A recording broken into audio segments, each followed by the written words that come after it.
So I want to open up again with another bit of frog information that I learned this week because I had a lot of people write in about the frog shit. Do you know how, like some frogs, they get that shit on their back, you can lick it and get high or whatever. Sure. Do you know that frogs will lick each other's back sometimes and get high? No. That's what I've been told.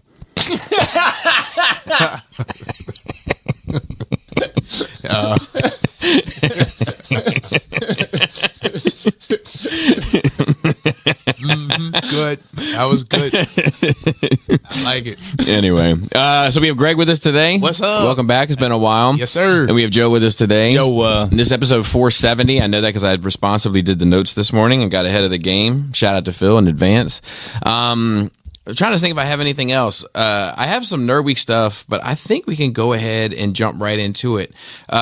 Greg, you were technically, Joe, you know what? It works either way. Joe, you got your coffee first. Greg, how's been your Nerd Weeks? Wow, it's been What's been going on? well, still stay at home. Still stay home, Greg. You know, keep the title. But still staying aggressive out there. Yes, sir. I'm out there in them streets still doing the thing. You know. up at 4 this morning? Yeah, up at 4. That's my new thing. I still work out, so but now I'm up at 4 in the gym like 4:30, 5 o'clock. it's crazy. Hey, but it feels that's about when I go to sleep. but it feels so regular to me now. Like, yeah, people look at it's me a like schedule. I'm crazy. Yeah, they look once at me. you do it regular. Well, it depends what time you sleep is a question. Oh, I fall asleep on the sofa at 7. Yeah, so there you go. That makes sense. It's like it's not about when you wake up or when you go to sleep. It's like the amount you sleep. Yeah, that's the important part, especially if you're gonna keep doing this joint. Yeah. I usually have two options. I either fall asleep around 11 to midnight or I pass out drunk from like 9. It's like usually one of the Both other. options. Yeah. Both reasonable. Yeah. Still get your rest. Yeah, it all depends. But yeah, that's that's my thing. Just that, and I've gotten more into my videography stuff now. So What are you doing? So I've actually gotten to this thing where I'm doing videography for trainers. Oh, in the really? gym. Yeah. Oh, so nice. I did. I had a buddy of mine. He actually bodybuild last month. So we did like a couple shots of him going up to this show, and we did like this trailer for him. I did the trailer. So Nice. so What'd you cut on?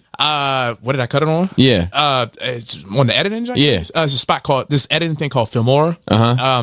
Budget friendly, beginner type joint. Okay. But it's actually pretty kind of professional. Yeah. I like people talk about Adobe, DaVinci. Yeah, you can always do more with less these days. Exactly. So I put that together for him, and we put it on Instagram, and it was just like people saw it and they were like, "Whoa!" So then the trainers in the gym were like, "You did that?" I was like, "Yeah." Well, can I do? And I was like, "Sure." How much you got? How much you got? But see, that's the thing. You got it. I know, and I'm just getting to this. Know your Like, worth. yes. Don't let Yeah. these. Don't sell your Start creating packages. Come up with a business plan. And that's what we've been doing. Good, good, good. exposure is no money, man. Because motherfuckers will walk all over you, Yeah. bro. Yep. And I'm getting that because I have an Instagram page where I have my work. Yeah.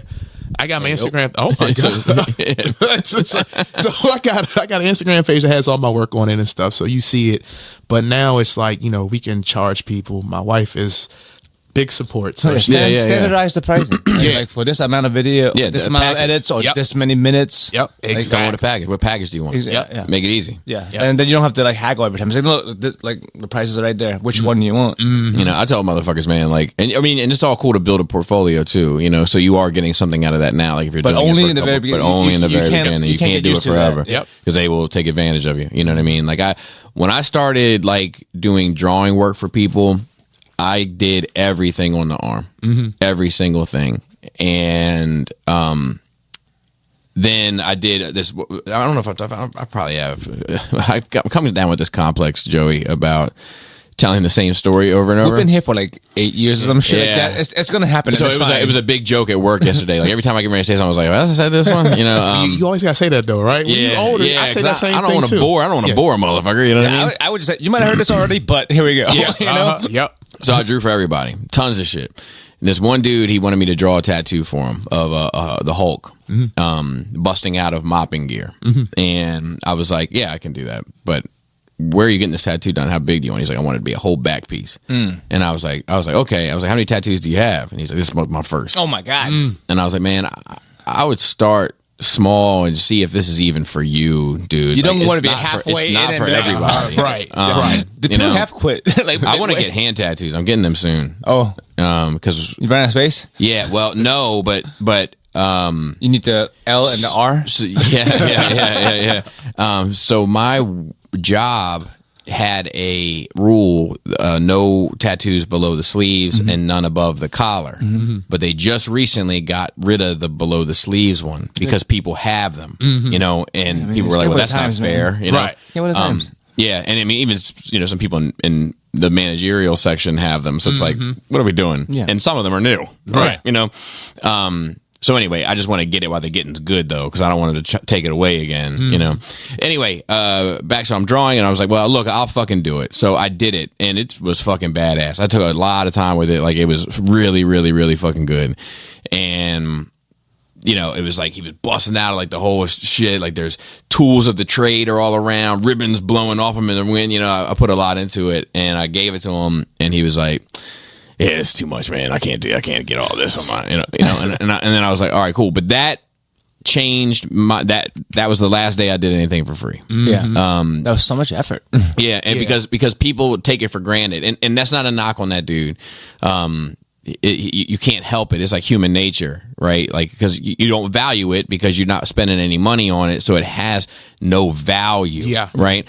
So like, I don't blame him. I blame me. But anyway, then after that, like, you learn what it is. Like, you know, people stop calling, people stop knocking, people stop, you know what I mean? And then the other ones do. And then you're like, oh, okay, well then this is, I mean, like Dante was like, when I said like, this is what I'm going to do, you know, and I'm going to treat it as a business. Dante, who's I've known since I was a kid, was one of the first fucking people to reach out. Like, hey, I want something. I just want to support just give me one of these and one of these or whatever. And, you know, and you learn to pick it up. When fucking, COVID was going on, right? Or the Bud Ice virus. There was, I was worried about some of my friends in this shit that their livelihood relies upon kind of social interactions, for lack of a better term, right? So I know tattoo artists, I know stuff like that. So like I hit Cody up and I commissioned him for like 3 or 4 things like immediately. Like, not to say that he couldn't have got by, you know what I mean? Not to say that he wasn't doing just fine. I have no idea what his financial situation was, but I would imagine that this would have had an impact on it. So I just wanted to send some business his way, you know, you know what I mean? And get something in return, make it not seem like a charity thing, you know? And then I hit up JD, and I was like, look, let me get a custom figure. I'll pay you, you know, name your price, you know what I mean? Like, just to help people get through the, you know, and not to say that they needed help. I don't want to make it come across. You just want to be supportive. Correct. Yeah. Correct. Because in my mind, I worry about shit like that. You know? But anyway, tying that back to you, just make sure you don't let these motherfuckers walk all over you. I think the biggest thing now is knowing not just what you're saying about your worth, but your time. Because the people, they go hand in hand. Yeah, but they'll take advantage of your time. Like, they just think that because you're doing this, you have all the free time in the world. Like, that's the one thing I've learned staying at home. I should let you see my DMs. Go ahead. Being at staying home, Greg, is I've learned stuff like, you know, being on my time. You know what I'm saying? Learning, you know, the practice of being up at a certain time, being here. Like, you tell me to be here at a certain time, I know how far I live from you. Yeah, I'm not like, oh, wait. No, you're a punctual motherfucker. Exactly. You know what I'm saying? So it's like when I have a customer now. You got to get Evan up to speed. Yeah, well, you know, he's the other. He's on CP time all the time. Yeah, Shout out. He's too busy reading 42 Laws of Power. Right. But hey, shout out to him, man. I miss you, man. Yeah, you know what I'm saying? He's the man. So, and congratulations to him. He's been recently promoted. That's right. That means the Spades game should get up. Yeah, well, the prizes should get up. I'm only showing up if the prize gets back. You know, I got shit to do. Fucking come by and clean these boys up real quick. I heard that. But it's just respecting that, and the guy he's just like, he's here and there, and like you said, free mentality, and it's like now we to a point that we threw those packages out. So I've stated, here's my package deal. I did this situation for you. Never really did anything with it. So now he wanted to follow up on it. And I said, well, here's the prices. He's kind of disappeared on me. Yeah, that's how it goes. You know, so it's But like, it's good though. It's not. I don't see that as a loss of business. It's just loss of waste of your time. yeah, big facts. Because that guy was just going to waste your time anyway. Yep. And but I like to create. You know what I'm saying? Yeah, so there is that. So I mean, I would start doing shit for you or friends. You know what I mean? You know what I mean? And then you can still use that to build a portfolio. And Do projects you want to do in your vision versus trying to, do a commission for somebody and what they want. and in the same breath, man, if you're fucking enjoying it and don't give a fuck, then Oh no! I mean, we to a point now. We at the money stage. We at the money stage. Right. I let my wife. She helps me with that part, so that way I keep the creative flow going. Same. You know, and I can't handle it. My wife stresses me out about it all the time. Like she actually breaks down, because she knows how, she sees it all, right? So she knows how much I'm doing. She knows how hard I'm working. She knows that it never really truly stops. Even if I'm not doing something, I'm texting with people, lining up appointments and lining up, thinking about it. Oh yeah. Like, hey man, how's the 16th look? How's the 28th look? To line up the next thing or whatever. So she sees it all, and she'll break down everything I put out every month. And she'll look at like engagement on it and everything else. She'll be like, you're doing all of this and nothing is changing, or, you know what I mean? Like you should either do less or do more and change the prices. Yeah. But because she's trying to protect me, it's not like a greed thing. It's like she's trying to make sure that, because I have a tendency to just want to lowball everything I do. Yeah, You know what I mean? and I'm just the same way. I Right. was the same way. But luckily, not just her. I have friends in the industry too that do, weddings and stuff. Right, like that. right, You know the right. standards. Right. And so they're that's like, You can't sell me have a bullshit. standard. We know the Yeah. prices. Like I got one partner of mine. I started talking to again. He has his company, and when I was telling him the prices, he said, "You went to college for this, right?" I was like, "Yeah, Oh shit, I didn't know that. yeah." So he was like, "Don't ever sell yourself short, because technically you have a degree." You know what else would be worth doing, dude? What's that? Is like looking up on social medias and all that kind of shit, and finding studios, finding like recording studios like in the Baltimore to DC metro area, going there and putting up them papers with like the Terra little tab with your number on it or whatever, and do music videos and shit, and have like package deals for music videos, package deals for promo videos, package deal for Instagram for like artists and shit, because that's, I would imagine that's out there. That's what's up. I actually know people that do music videos. It's just that I'm sticking with the niche thing of the workout thing, because that I know when I throw the camera on, I know how. Can you see people like trainers that do videos? Oh yeah. They're kind of like stagnant, stale, like And it's all not always the best angle of what they're trying to show. exactly. Yeah, But I see that's it all the mostly time. because they're doing their own videos. Yes. And Yeah. so I'm like the one time I did the video, another trainer in there, she was like, "Wow, you got all these angles. I think I might, need help with that." And I was I've had like, them tell me that too. Yeah. hit that sidewinder on them. Baby, guess what? I don't agree with her, but yeah. Wink. Sorry. But nah, I mean, it's just like those things, man. I just never. We branch out. Hopefully, this thing grows, and Yeah. I can still be stay at home, Greg, and do this. Yeah. you know what Side I'm saying? gig. Because I think the hard best of both transition worlds. right now is 9 to 5, a guaranteed paycheck. That's what I knew. I think a lot of people. That's what we grew up on. You knew you have to go to work. To be a business person, this shit is scary. Yeah. You know what I'm saying? It's like, because you're like, I don't want to fail. Oh my God, what's Yeah. going to happen? It's too much to think about sometimes. Yeah, I'm scared to death of that type of shit, man. I look at people. I even look at people like Robert, right? Like Robert, he's a lunatic, but he owns his own practice. Yep. And if he doesn't get out there and pound the pavement, the checks don't keep coming in. Right. I go to work and I apply 60% effort, or I go to work and I apply 98% effort. My checks keep coming in. Yeah, they the same. Yeah. know? Same. My reputation changes. Yeah. But the decimal point doesn't. Yep. So I mean, I won't even take fucking manager position. The father for me that shit twice. I'm like, that's too much responsibility, man. That's scary. Yeah. yeah. Will this new thing be the same thing you're doing, just in a different location, or was this going to be more managerial? No, more administrative. Administrative. Okay. Oh, day work. Exactly.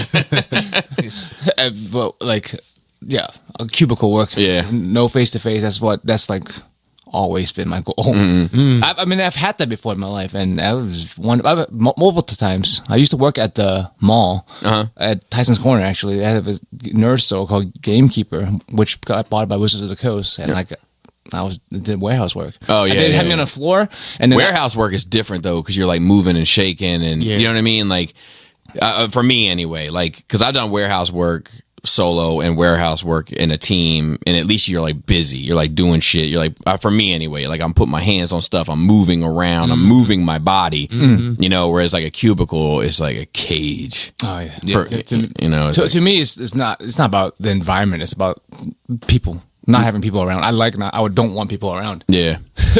I just hate being so stagnant. I did warehouse. It was solo. I ended up being like the warehouse manager. Because like they had me on the floor and I was terrible with customers. I was trying to sell them games and shit, and I always be like, you don't want that. It's expensive. It's like $50. Like it wasn't popular back then either. Board games and stuff like they are now. Right. Trying to sell people. Was like Cranium was super popular. It was like $80 for a fucking board game. And when we trying to sell that shit, I was like, and then I ended up going to the warehouse and I organized the whole fucking thing. And they're like, you do this, yeah. And then I did lab work at one of the pharmacies. I used to do compounding, where you just mix IV and animal drugs and shit, just by myself with my little radio.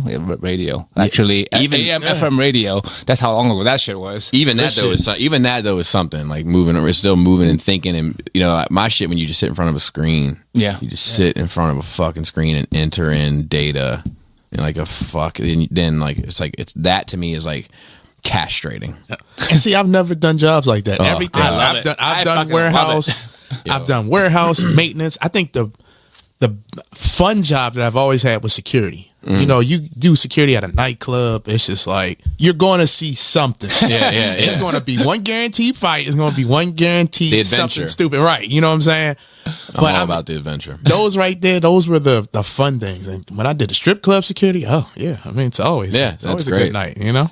Yeah, I just like that time I worked there for a year doing like enter data. Like, have to be fair, it was only half the day that I had to sit in a cubicle. The other half I actually interviewed people. So like that part I enjoyed more just because it was like mentally engaging. A lot of those folks I didn't necessarily enjoy my time with. For different reasons. Some because I'm like, man, you motherfucking scam artist, you know, and some because it broke my heart. You know, they're actually downtrodden. Yeah, and then especially when like, because for those who listen, I worked at social services, like processing applications and interviewing people for applications to receive benefits, right, like government benefits or whatever. And like some people, you can tell just by hearing their story and everything, like you can tell that it's like, you know, they're 2 months away. They're 2 months with a little bit of help away from getting on their fucking feet, you know, but it's not a subjective choice. It's an objective, you know, decision from numbers being entered in. Yeah. And then it shit just comes up and declined, you know, and it's like, fuck, man. And then you see other motherfuckers come in and you can tell they know everything. Everything end up being like 2 pennies, just 2 pennies shy to get up in the, you know what I mean? And it'll be like approved. And that makes you extra fucking pissed off, don't it? Yeah, I mean, it was just demoralizing. Yeah, you know, but at least I had that, like, for me anyway, that like intellectual, I don't know, engagement. Yeah, whereas it's not like zombie. Yeah, in the afternoon it was all zombie work, and like I used to drive my car to that fucking job and get there an hour early. To be fair, it was kind of good training for the job I got after that, but I would get there an hour early and park in this parking garage and put my fucking car in park and aim my fucking car so that I was looking at the building through the windshield, and I would just look at that motherfucker for like an hour, and I would just like you're gonna be all right. 10 o'clock, go get a bagel. You know, noon, go get your lunch. Maybe that fat ass girl from third floor will be there. You know, just little shit like that, just to kind of get me through my fucking day. Yeah, yeah, those are jobs, man. Those are the jobs. But so what's going on with Jester, man? So, let me ask you this, because I mean, you're the review guy. Yeah. What's the fucking big deal? I mean, if you're not doing a review, what's the fucking big deal of having this thing first? It's clout.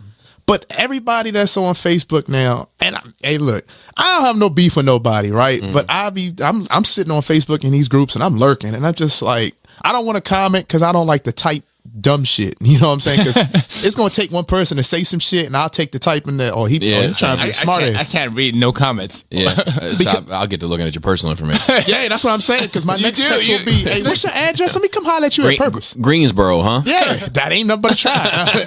Hey, Google, how is Greensboro? I'm gonna come to your house. You know what I'm saying? Off of you saying, so you can't afford it.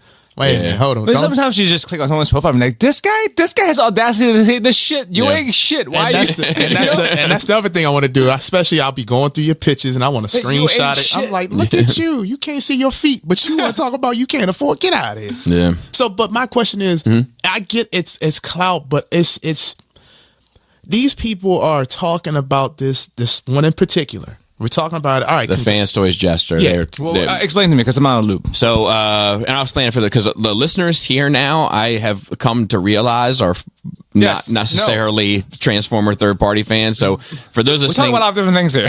There's a Transformer toy line called Masterpiece, and then there are third-party companies that create Masterpiece Transformers unlicensed. Yeah, but they can't call them right. So, if it's Optimus Prime, they got to call them like Brave Leader or some shit. But but stuff like that. So, a very popular third-party Transformer company called Fans Toys put out a figure whose name is Slingshot in the Transformer franchise, but they call him Jester, and he is the fifth member of a combining team. The last to form 5 of 5. Yes, to form a larger robot named Superion. So it's been a long wait with these fucking figures and redesigns and everything else, and an emotional roller coaster.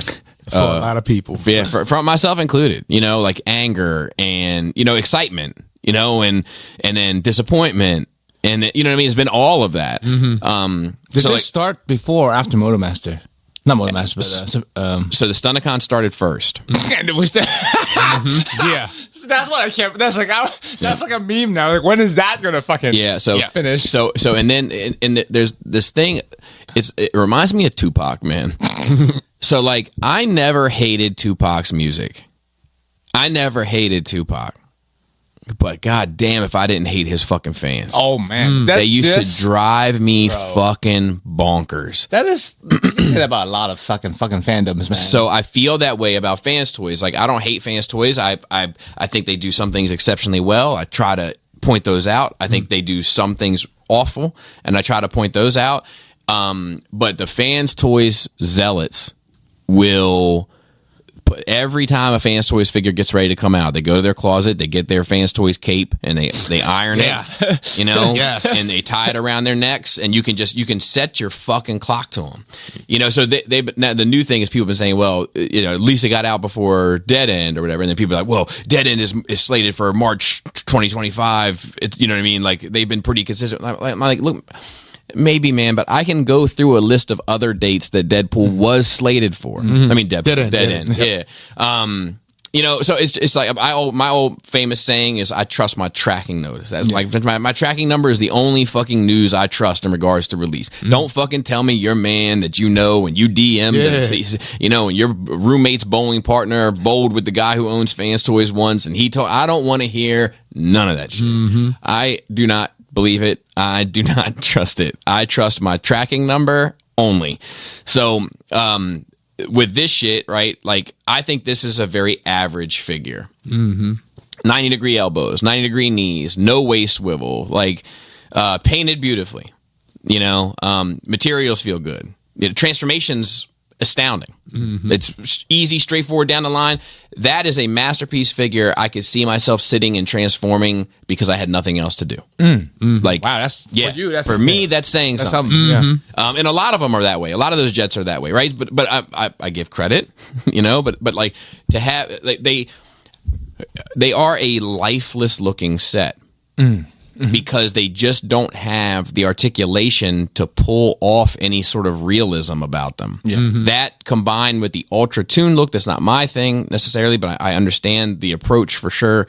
It's like my thoughts, I think, on this set, without Combiner's a separate ball of wax that I'm going to get to here shortly, but the 5 figures in and of themselves, when I look at them, 2 words come to mind. You want to know what they are? What's that? Good enough. that's how I feel about it. Good enough. That's sad when it's like. But So I agree. That's $700 maybe. Yeah, 7 or 8. 7 or 8. But see, that's my mindset to him now, because the reality is this: most of these people that are complaining about this, that, and the third, are you at home fucking transforming them every 5 minutes? Are you taking your Megatron down? Are y'all fighting? Are you pew-pewing? Or fuck it, are you even making a transform noise? Because if you are, motherfucker, you gonna be transforming noise for, you be like, motherfucker, you gonna be doing that shit for at least 24 hours of your life. Right. My thing is, we're going to buy it, take it out of the box, admire it. Some of us are going to be brave enough to combine it. Some of us going to, and so to speak. I know you say so to speak. I do.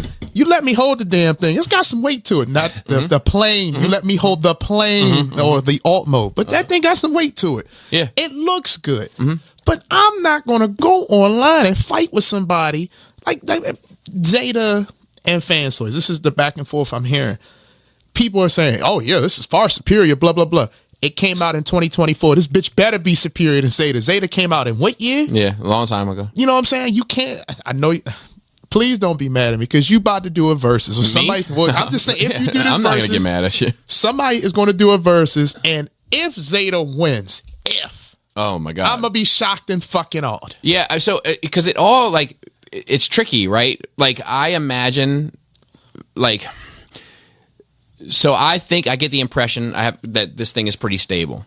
Okay. The only reason why I get that impression is because I'm not hearing the huge pushback of like, what a fucking joke. That would have been everywhere, right? Yeah. So because it's quiet, I'm guessing it works fairly It's well. good enough also, Yes, like you said. At least. Yeah. So but my thing is I'm looking at both.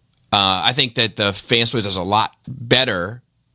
But the betterness is it's like minutia, like the proportions are slightly better. The bots are slightly cleaner. But we're not talking about like, oh, that motherfucker has 2 arms and that motherfucker has 1. Yeah,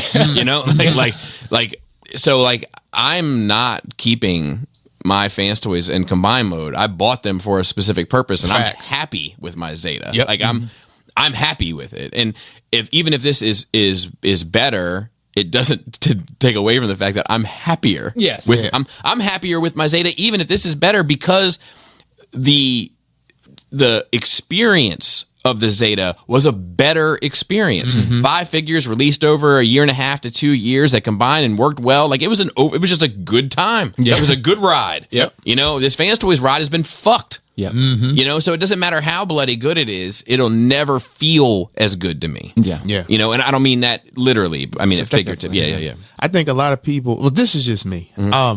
We buy these figures, these statues. We buy them because we like the look of it, or there's a sentimental value. I mean, it starts off, we were kids. We grew up on this shit. You know what I'm saying? Let's not make this into a battle about, well, because it does this, Zeta doesn't do that. Who cares? The reason why I like Zeta, because it brought me into this world of third party. So it's sentimental to me. Yeah. The first TFCon I went to, me and my wife went to Chicago. I saw it. I said, damn, that's the shit I grew up on, baby. I got to get that shit. Yeah. And I got it.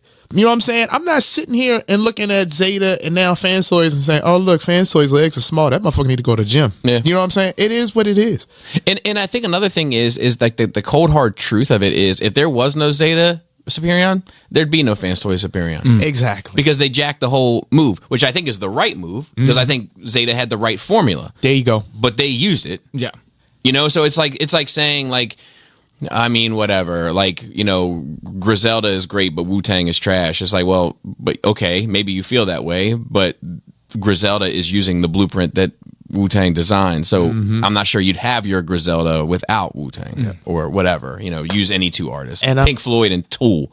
I'm glad you brought that up, because it's like your Fans Toys Superion or Etherion or whatever the fuck you want to call it.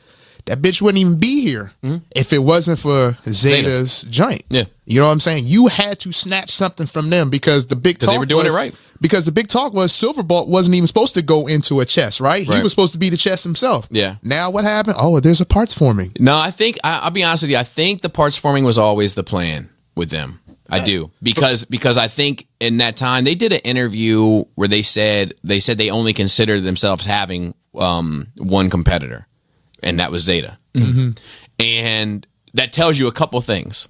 One, that they're looking at how Zeta's doing it. Two, that they're worried they might not be able to do it as well as Zeta. And three, Zeta's still relevant at this time. Yeah. Right. Yeah.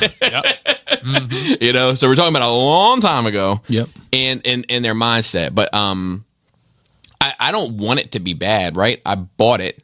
You know, I don't want it to be bad. But I think it does a number of things really well, and I think it does a number of things kind of subpar, you know, and I think that that's okay.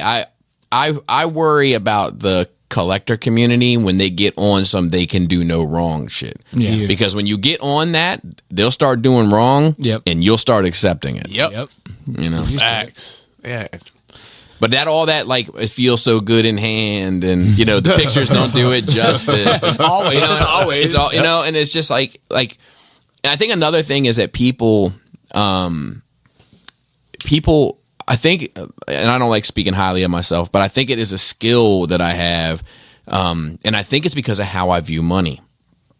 But people have a hard time spending a lot of money on something and then not wanting to acknowledge what's wrong with it. Because it's just like they wasted money. Right. Or they got tricked or something. Correct. Something negative about. And to me, I always have viewed money as like this like whimsical thing. Like, you know, like if you know what I mean? Like I've never really given a fuck about it. If you needed to get it, you just did some shit to get it. And then, you know, it's been that way my whole life. Like I remember being in high school and like I wanted records and I wanted CDs and I wanted music. So I would earn enough money to buy a record, a tape, a CD, and then I started burning mixtapes of that and then selling them at school and then taking that money to buy. And then when I didn't want any money because I didn't need any new records, I stopped selling mixtapes, you know, and then I went back to doing it again when I needed it. Like it's never been like I don't know. I think I have a unique relationship with money that a lot of people don't. And and I'm not saying that because that makes me better or anything. I think it's just my life circumstances and stuff. Even the fact that like my childhood, you know, my high school sweetheart became my wife. She handled all the finances. So I never really thought about money. It's just like, you know, money in, money out. I go to work. I don't give a fuck about my money. I don't see it. I don't see the check. It goes into the family account. It pays bills and does whatever it's got to do. I don't give a fuck. Quiet as kept. I do my job for a lot less. I did my job because I knew I'd be happy doing the job, you know? So it's just, I think when people spend a large amount of money, they think about how hard they worked or how long they worked for it. And then they compare that against the thing, and to acknowledge that it doesn't pay off is to acknowledge that you wasted your time. And that can suck for a lot of people. But for me, I'm just like, oh, hope the next one goes better. You know? I mean, people make mistakes. It's fine. It's nothing wrong with like shit. I thought this would have been better. I wasted my money. It's fine. Like, yeah, it sucks for you, but like, just suck it up and acknowledge it. Like, learn from it, instead of pretending it didn't happen. It doesn't even have to be a mistake, but just to say like, man, I bought this car because I really like the way it looks and I really think it's comfortable and I wanted it to go 0 to 60 in 30 seconds, but it goes 0 to 60 in 40 seconds. Yeah. So it doesn't do the thing you wanted it to do. It's okay to acknowledge that and then say, but I'm still happy with what I have. Like I still like the car. I still look good in it. It looks good on my driveway. Like it makes me happy. It has a good sound system, whatever the case may be. It just doesn't go as fast as I thought it would. Yeah. As long as you weren't like scammed. And then you get mad at whoever. That's different. It's like when you got sold the fucking shampoo bottle, fucking the Chronos. The Chronos. Yeah. You got scammed at that point. Yeah, that's a masquerade. Yeah. I think folks just don't like to take the L. And I think that's something you gotta just take the L. You take L's in life. Everybody does. And just we're do adults. it. Accept that shit. Exactly. You know it's what I'm fine. saying? Just accept it. I mean, you learn from that. You know what I'm saying? I think there's also a problem with like the hive mind, quote unquote, best. Right?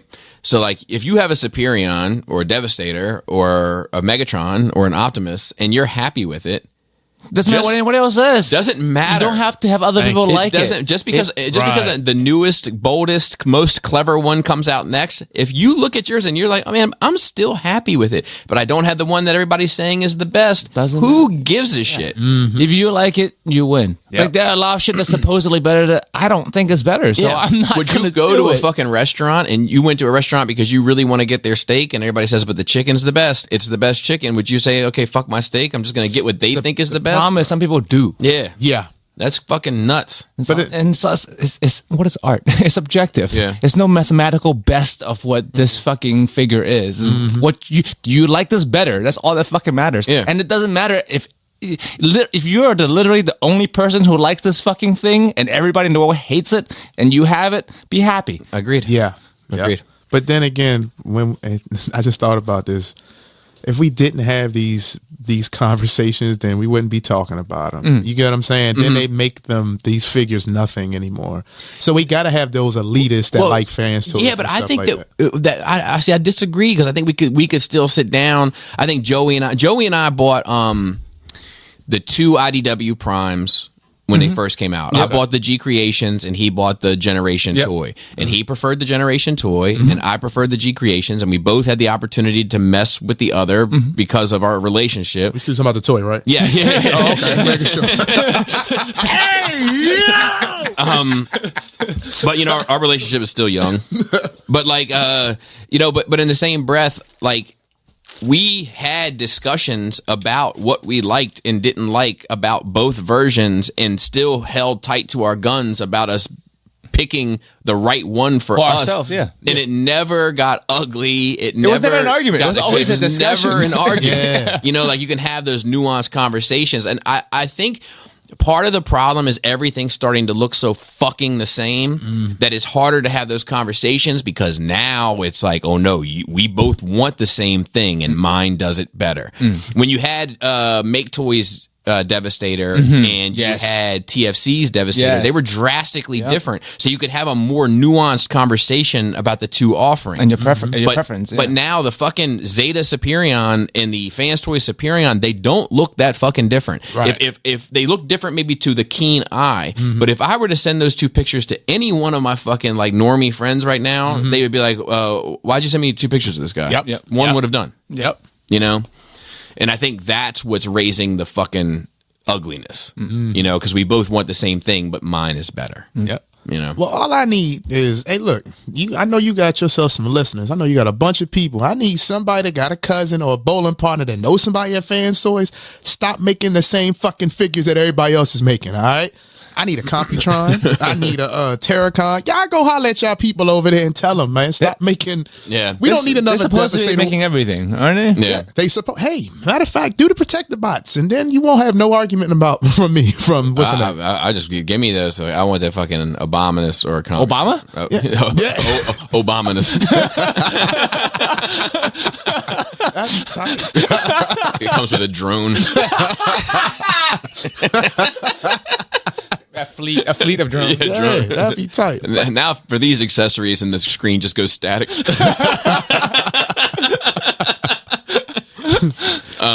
But yeah, anything else popping off, Greg? Bobby,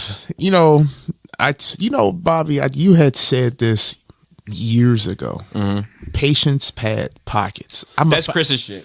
But you had said, I know Chris might have said it, but I remember it. I heard you say it. And I mean, if he said, that's great. Yeah. But we have, we hear words from people. I only say it because they keep saying that Matt did that fucking, if you like it, you win shit. Yes. And that ain't his. Nope. But I'm going to tell you something. If that shit ain't true, though. So I was on a toy hunt. The G.I. Joe Classified Tiger Force, that wreckage. You know what I'm saying? That shit dropped. I went to 7 Targets down the eastern fucking seaboard. I bullshit you not. Well, maybe, all right, fuck it. I'm slicing it. Not the seaboard, but Maryland to Virginia. And that's only because I had to do the shoot. I went to an airport in Front Royal and did some drones. You went to Front Royal? You're going on location. Airport. I flew out of there. For real? I literally piloted out of there. That's the little small airport That's up why there? I learned to fly. Yeah, by the Shenandoah Valley. Exactly. Yep. So I was there. Oh, man, good times. And I actually, another thing to my videography thing, I have my FAA drone license, so I'm official. If you need a drone like person, you're Obiminous. Yeah, you know what I'm saying. I'm good. So on the ride back, me and my wife and my daughter, man, if it was fun, but at the same time frustrating as shit. Right. You go to all these damn Targets and they don't have shit. Mm-hmm. But if you don't kill these employees with kindness, you're not going to get the results that you want. And it was a fail, 7 Targets, but I was talking to him and I was being nice. I'm saying, hey, how you doing? It looks like you got these. Can you look it up for me? And a Target employee's like, nah, we don't have it. Yeah. I get it. I know you saying that right now, but just do me a favor. I'm not from around here. They be like, for real, where you coming from? DC. Oh, let me go check in the back. And everybody was trying their luck. It ain't take me till I got back home though. There's a Target in the hood. I can name drop the city. Oxon Hill, fuck you. Okay, Oxon Hill, fuck you. I got to the Target there. Lady didn't even try, and she just smiled at me stupid like. I'm like, shorty, you know what? Fuck it. I'm done. By that time I was frustrated. But what I'm going back to with the patience part, didn't get it the weekend it came open. A couple days later, pops up on the Target app, and I end up getting it because I took my time with that shit. Good for you. And I had to go to Columbia Heights to get it. But at least they had that shit. Yeah, at least they had that shit. But the patience part does really fucking work, Yeah. So Yeah, no shit. That's pretty much my thing. Copy that's that. what I've been doing. You see the Deadpool movie? Yes, I did. What'd you think? Very good. Your cameos, yes. I noticed y'all didn't drop. Well, y'all wasn't talking. Y'all couldn't say nothing back then. Well, no, we were trying. I think most of us chose not to do a whole lot. I chose one Deadpool cameo because it meant a lot to me. But we were trying not to because it was just so fresh and new. And I think Joe and Chris were trying to kind of avoid it just because the whole movie is pretty much a cameo. Oh, so can I go ahead? Yeah. Oh, Chris Evans. That Chris Evans. Yeah. You ain't seen it. That's on y'all. Yeah, it's too late now. Yeah, Chris Evans when he did his shit. Yeah, the recycling. But I completely forgot. I was like, damn, he was Human Torch back in the day. Yeah. Twice. He was in 2 movies. Yeah, I completely forgot about that shit. But the movie, I still like parts of that second one. Silver Surfer? Yeah, it's Silver Surfer. It's his parts with the team. The Galactus stuff was awful, but there's elements to Silver Surfer's character that they got right. Yeah. I don't know if it was the look or Lawrence Fishburne or both. I think it's both. But I think it was good. There was elements they got right about that. so It's got good parts. And it stood out because there's so many that got wrong, Fox in general. Joey? Let me pull my... So I took my test last week. I think it went awful. test 4. Law test, DC law test. Is that a good thing or a bad thing? Yeah. That it went awful? Mm-hmm. No, I mean, it's bad. I want to pass. I feel like sometimes people I felt like it went awful, but I always feel like it goes awful and then I end up passing. I think you do always feel awful with these tests anyway, but I think I'm objectively speaking, because I know that there was a lot of educated wishes on that test. So are you do all the ones you know and come back? You don't get to do that for this. Really? You have time limit. You have 120 questions. You have to pace yourself, obviously. Once you move on from one question, you never go back. It's one screen at a time. So there are times when you get to a later question, it's like, oh shit. That sucks. That's a bad feeling when you know you got something wrong. Yeah. Because my general thing is I count the ones I got right. The ones I think I know. And then I pass. And then I'm like, man, all right, so that's pretty good. If I can get at least 25% of these other motherfuckers right, I'm probably in the pocket. That's usually how I do it too on a normal test. Get your confidence up to I know this much. Yeah. But usually the test results comes back around 7 days, 7 to 14 days. But it's been 12, 13 days because I took it last Tuesday. It's now Friday. I still haven't gotten the results back, but I am expecting to fail. But like I told my handler, I will try one more time. And if I fail, then I did my part. I tried. Right. It's not like I didn't study or nothing. So that was, and it's a lot of topics on this. It's pharmacy law, but there's a lot of areas it covers. It covers every kind of pharmacy. It's not like, oh, you only take the retail pharmacy thing. So there's fucking things about nuclear pharmacy. There's things about clinical pharmacists. There's everything in there. That's my favorite subject. What? No, I'm just playing. Which one? Shit. But usually there are a few topics like controlled substances or whatever that you know this in general. Everyone knows these definitely focus on these topics. Yeah, you can't go wrong focusing on these topics, and I did. I focused on those. They didn't come up. Yeah. They ask all the obscure shit that I glanced over. I hate that, man. Like, all those tests, dude, are like, yeah. you're just like reading the dictionary. We're going to read this dictionary. We're going to test you on 50 words. Yep. That's bullshit, though. Hey, they got me like that on my drone license. Like, this a drone. It's a 4-copter fucking drone. One of the questions I know I got wrong. The bitch asked me, what is the primary function of the rear of the plane, the tail? I was like, wait a minute, there's no tail on no damn drone. It was like the rudder, the yaw. I was like, I don't know what the fuck this is. I held it the first time. Yeah. You know what I'm saying? There's not a tail. Yeah, and you can't go to the person, the proxy, and say, yeah, this is not what I'm here for, because they just like, oh no, this is what they told me that you had to take. They're just there their profession is to watch tests. Yeah. They have nothing to do with your profession at all. It's like a third party testing. Where'd you have to go to take the test? Pearson View at Columbia. Okay. I went to I forgot. I went to someplace in Crofton. And that lady and the guy was cool. I thought he was gonna let me slide. He was cool as shit. We cover. He's like, "Hey man, how you doing?" Blah blah blah. I said, "Oh, I'm about to take these notes in." As soon as we got to test, you gotta leave all this stuff in. I was like, "Oh, I thought you was my man." He said, "Yeah, I am, but you can't take that shit with you." So, but yeah, my fault. Let's see. I watched Worst Roommates season 2 on Netflix. It's much more dark. Well, not that the first time wasn't dark, but this one has a lot more murder in it. There's fewer episodes, but I like the series. It's like, I remember you talking about it before. Yeah, it goes on the true crime things. Too. But the first season was more like people squatting, like using the law and loopholes to like fucking squat at your house basically, and then just fucking are menace and then driving you out. But this one has like roommates that end up being fucking psychotic and trying to steal your kid and trying to murder you and take your place. It's wild, insane. I quite enjoy it. Enjoy is not necessarily the word. It's interesting, but I feel terrible for these people, and it's like awful that evil exists in the world. But it's just fascinating. Why do bad things happen to good people? It was Tori Amos. It's fucking. I'll never forget something. I think it was Behind the Music or something. It's an interview I watched with her, and like they were talking about because she was raped. Which is, of course is awful, but like they were talking about rape and sexual abuse and that kind of stuff, and she like had this breakdown, obviously, understandably so, but it was just, you know what I mean? I'm also like the person of like, oh God, why does that just sound so? Why do bad things happen to good people? Because there's no fucking karma, man. Like it sucks, but it's one of those things. Grow up, accept it. That will make you feel better. I saw some instant karma recently. Yeah, but that's by chance. Sure. Yeah, but I do like those. Also, this lady was backing out of a parking spot. Backed into a car and then floored it trying to get out of the parking lot. Ended up losing control of the car. It went over a curb, down an embankment, over a retaining wall, and into another car. Dang. Oh my God. And she just stopped and did the right fucking thing. But it's the same kind of person though, right? I seen some instant karma like that too. In the Olympics, Ray Gun, when she was doing breakdancing. Oh yeah, the Australian lady. I studied for this shit. 0. That's the instant karma right there. She's gonna kill herself. I hope not, but I think she's gonna kill herself. Like I watched. She just put up some video recently of like her addressing the world. On I think it was on Instagram or something. I watched it, and like you could just tell that she'd been crying for fucking weeks. You know what I mean? Like. She had makeup on, so she's doing her best, but you can tell that her eyes are puffy as fuck, right? She got gray hair coming out of the side of her head. Now, she probably dyed it for the Olympics, and it was about 2-3 weeks ago now,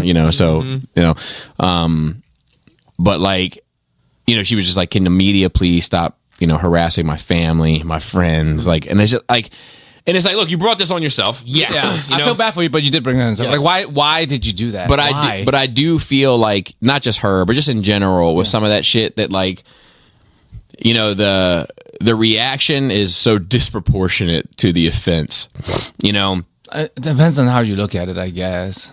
Not always, but I think like if you go out there and dance and make an idiot of yourself. Yes. Like, I feel like, a week, maybe 2. It's not that. This shit is like just. But it's not that. This shit is. That's not the problem. What's people do that and it's funny or whatever. The problem is like for people, I think, especially when people take the sport, the activities seriously and they dedicate their life to it, it's a mockery, right? And 2 is you took that spot from someone who could have been some. Yeah, but I don't think. So that's the argument. I don't care too much about it, but I honestly I don't think she was trying to mock it. I honestly think she just doesn't know. That's the problem. This is also part of the problem. Like how old is she? She didn't have somebody in her life to be like that, and also I find that strange. And also who somebody's like that's not good, or like you're not. I find it strange as well. Who the fuck sent? Isn't the people? Didn't they say the committee one of the people who's committee is to send her? It's like related to her. Or so some shit like that has been the new claim. She refutes that claim and on that video provided all these links for places where you can go to check her pedigree. Like it's not like she was just like, hey sis, you want to get in on this action or whatever. You know what I mean? But if it's Olympic committee. I don't take the Olympics seriously at all. By the way, I think it's all a fucking joke. And everyone's on drugs and they should be. Except that Turkish dude. That Turkish dude is far from a joke. It's hard. Far from him and his cat. He's the realest thing in the Which one? The guy, the shooter? Yeah. Oh yeah, he is. I'm surprised that motherfucker didn't twirl that bitch on his finger before he put it back. Like the most famous person out of the Olympics. So I don't know who the first is. No one gives a fuck who the gold is. It's that guy. Sometimes second place is more important. Yeah. But like a whole fucking committee. I don't know how you get into the Olympics, right? But there's a process you go through to get. So I get in there. I have a number of... How the fuck did she get sent there? I'm glad you brought this up because I have a number of things to say about this. So like, I think it's stupid that fucking breakdancing is in the Olympics to begin with. Yep. It's an art. It's not a fucking sport. Yep. And it's a competition for sure. It's hard. Yes, correct. But it's not correct. But like, I feel that way about gymnastics too. I don't want to see ballet either. But like the technical aspect, yes. But like the free form like gymnastics or like synchronized swimming, like there's certain things that are like unless everyone's doing the same routine, it's not the same competition. Yeah, but I do feel like because breakdancing is a skill. It's an athletic skill. Absolutely, but I don't feel as though. I mean, so is ballet. Yes, but I don't feel as though gymnastics is an art in the same way that breakdancing is. Or any dancing is, you know, like I think the skill, like when gymnasts go up on those fucking bars and shit, like they're things they have to hit. They're executing these, you know what I mean, and it's amazing and tremendous and a marvel of the human body and all those sorts of things. But I can't find that as expressive in the same way, you know, and not to say they can't find. What about figure skating? I love figure skating. Yeah, I would. So that's around the same, right? That's dancing on ice. Yes, I would find that closer to an art. To an art. So what do you think about ice skating being in the Olympics? I'd have to know more about it. I don't know enough about it. Because it's a standard part of the Olympics. Yes. I'm aware that it is in it, but I'm not educated on the matter at all. I feel like I've watched a lot of gymnastics just my wife's into it, and I know about breakdancing. Just breakdancing and ice skating. But you don't. I mean, there's a lot of things that it's questionable why it's in the Olympics. But, you know, and it's not going to be in there next time. Nah, they over with it. This was a one of one. Yep. That means none before it, none to come. That means Ray Gun killed it. Thanks, Ray Gun. Shout out. Yeah, but I think I honestly it's for the best. And here's the other side of that. I don't want anything affiliated with hip hop ever to be in the Olympics. I don't. I don't. What drew me to hip hop, and I think what drew people to punk and like just like anti-establishment music. Yeah. Is that we're not going to be part of the Olympics. You know, we're not speaking for people that want to be part of the Olympics. We're speaking for the people that will never be in the fucking And you're doing dance battles. I like that. And there's not a committee choosing the winner. You know who it was. It's the street. Yeah, it was the street. It was a group of people circling around saying, oh, yeah, that was dope. Yeah, you know you're battling not for a fucking panel of judges. That's not, One time I was on a train in New York, and I'm heading downtown. Oh, and you ready for a show? Yeah. Everybody! And I'm heading downtown, and there's these like business suit guys on there, and these two guys come on. One's probably in his 30s, and the other one's maybe in his young teens. Good chance father and son. Not sure. Good chance. Both had matching outfits on, head to toe. Both got on opposite ends of the train. So my spider sense goes off immediately. Yeah. Right? Anyway, one of them presses play on this boombox, and they go into this dance routine that does involve a lot of pop locking and fucking breaking and all that kind of shit. But it was more to it than just that. But it was this whole routine on the train as we're heading downtown. And I got these two business suits in front of me. One's probably in his mid-50s, one maybe in his early 60s. and white guys, you know what I mean, like balding hair, whatever, like the exact picture you imagine, right? And the one looks at him and goes, "That little kid is good, but that older guy ain't worth a fuck." Yeah, they know. They know. It doesn't matter what walk of life. And that judgment and performance was far more authentic and real than anything that the Olympics would have to offer in that space. You know, I think that's it. I think that's all I got on it. I think we started on your thoughts on the committee sending them. Oh, yeah. So I don't know. All I know is that I do. You think a lot of people, for lack of a better word, fucked up in having this lady there? Yeah, it takes a lot of people. It takes a village. So, and I don't know this lady there. And have you watched any of the other ones? Nah, she was just the highlight of it. No. I didn't watch the Olympics at all. I haven't either. I haven't either. I used to watch that but shit. I do wonder what the other ones were like. You know, because there's a part of me that's like, man, do people not fucking know? You know, because they're trying to make this round peg fit in a square hole, and it's the type of people that would try to put a round peg in a square hole, and they have no fucking clue what they're looking at. You know, so they're just like, oh yeah, that looks. So they just completely ignorant. That looks hippie hoppy enough to me, bitch. Yeah. Get on the fucking airplane. She was Let's doing go. a fucking little hoppy there. Oh yeah, because it was an interpretive kangaroo. It's Australia. That's why. Yeah. It was bringing Australia to the stage, like. Oh, she brought the stage to the stage, all right. And I mean, the memes have been great. I saw my favorite one so far has been it's like the scene with the T-Rex coming through the wires and the car is flipped upside down in the rain and mud, and it's her doing. I think I see that one.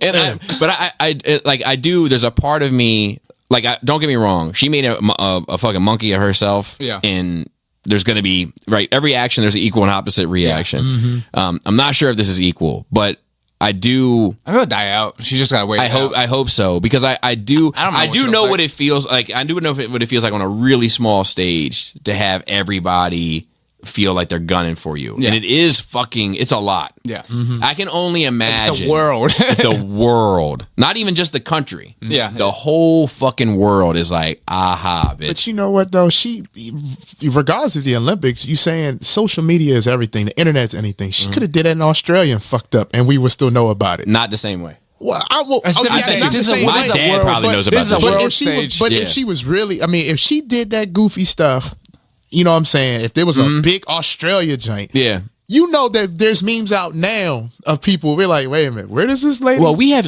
take the girl. But she wouldn't have taken such aspect of it now. Exactly. That you take the girl like the girl from X-Men and Hunger Games. You know, I'm not good with actors and actresses' names. Oh, we've seen her butthole. Yes. Yeah. All those naked pictures of her leaked or whatever, right? So like, say what? Yeah, back in the day, it's like 10 years ago, 15 years ago or so. Pictures of her leaked completely naked, right? Embarrassing. You know, but it's still somehow on a national stage, and she looks good, right? So it doesn't get the same pushback, but there is a little bit of pushback.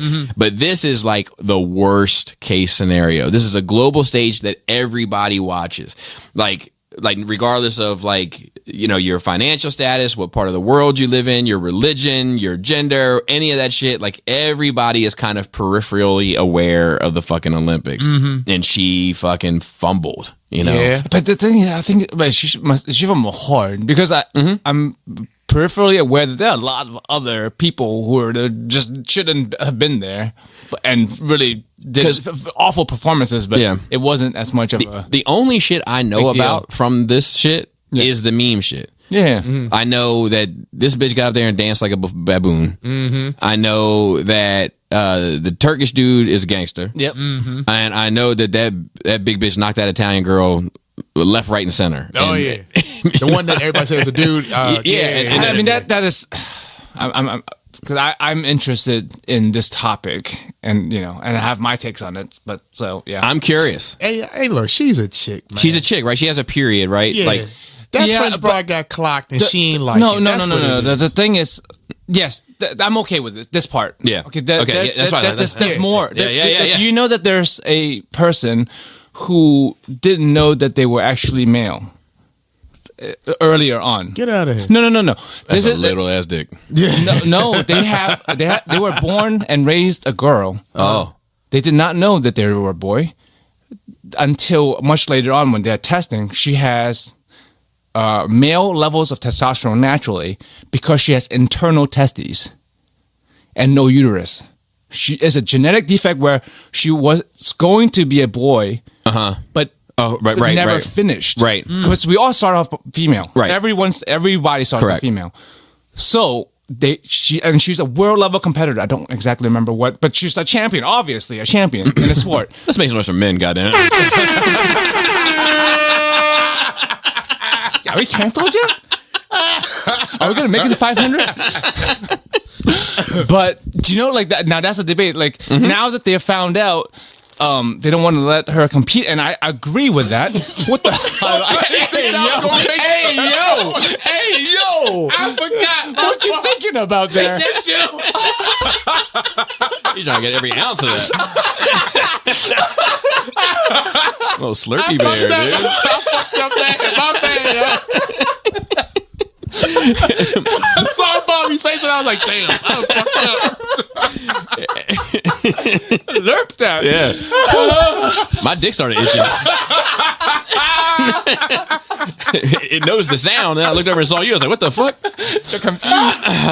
Anyway, continue. So like, she's like, it's not fair that they don't want to let me compete anymore. And I'm like, it sucks to be you, but you shouldn't. You should be able to step back and objectively be like, yeah, I'm actually biological, dude. I shouldn't be beating up on women. You know, biological women. You know, like it really sucks, right? This is the person with the testes inside of her. Yeah, she doesn't. I mean, she's still like, I'm a woman. You know, she's still. Does she have a penis? No. It looks like a vagina. So, Wow. I mean, I haven't seen it. Yeah, but dude, that's the. Would you like to? I am curious scientifically. Yeah. But nobody knew. I mean, all her life until her adulthood, nobody questioned that she's a woman. Yeah. But to be clear, this is not the person we talking about. No. I'm just interested in this topic. Yeah. Parallel topic. Because trans is trans adjacent, right? This is a whole thing. Like I personally, I don't care what people think, but I don't think trans women should compete with biologically raised women if you have gone through male puberty. That's the rule. Every committee has been making their own rule in the sports because it's a fucking gray area. Right. And I think it's a pretty good one. If you have gone through male puberty before transitioning, and which also sucks because we don't want to let pre-puberty children to get transitioned, even though that's the only real time to become a different sex, which that's a whole other story. Yeah, it's super complicated. That I won't get into because I don't have kids and I'm not trans, so I don't know. But all I know is I don't even let my kids cut their hair too short. Now they want to cut their fucking tits off. I mean, they wouldn't have grown tits in the first place if they went through. No, that's not true. You know? Yeah, because they start earlier these days. It's the milk, I think. But the rule being that some rules being like if you've gone through male puberty, then you can't compete with women who went through female puberty. And I'm like, yeah, because there are just biological things that happen when you get hit with that testosterone that never changes back. Your bone density, your fucking just amount of muscle cells you have, it's not an equal competition. Right? I understand. I feel your plight. You should be treated equal socially. Yeah. You should be a fucking woman or a man, whatever you want to be. But when it comes to a fair sport, especially one where people can get hurt like fight sports, like, come on, man. Yeah. No, it's just like, but I think the interesting thing, because like you and I don't think agree 100% on this, but I think we both adjacently agree to the same sort of ideals regarding it. But I do like, where do you draw the line? Like for instance, with the inverted testes person. Internal testes. Yeah. What I feel I feel bad for this person, but at the same time, like I don't want him to compete. No, I hear you there. But where do you draw the line? Does a fighter have to take a hormone test? They do. They did that for her. Right? Some federations go beyond. It's not even transphobic, quote unquote transphobic, because people are calling people don't want trans people to compete transphobic. I'm like that's no. We don't want. We want fairness in games, right? You want a physical a weight class. Yeah, right, exactly, for a reason. You want a physical edge in the normal range, right? Some people have extra good fucking lung capacity and they're good at swimming, but they're not like, oh, I have a third lung. Right. If you're born with a third lung, you might not be able to compete, and I would understand why you can't compete, right? Mm-hmm. But no, there's not just about trans now. It's about testosterone level. Because it is a genetic anomaly. Some women have extremely high level of natural testosterone. You know the type. I like them. To like almost male levels or in the male range. Take that flannel off, girl. Let me strap it on for you. With my mouth. Oh my God, Joey!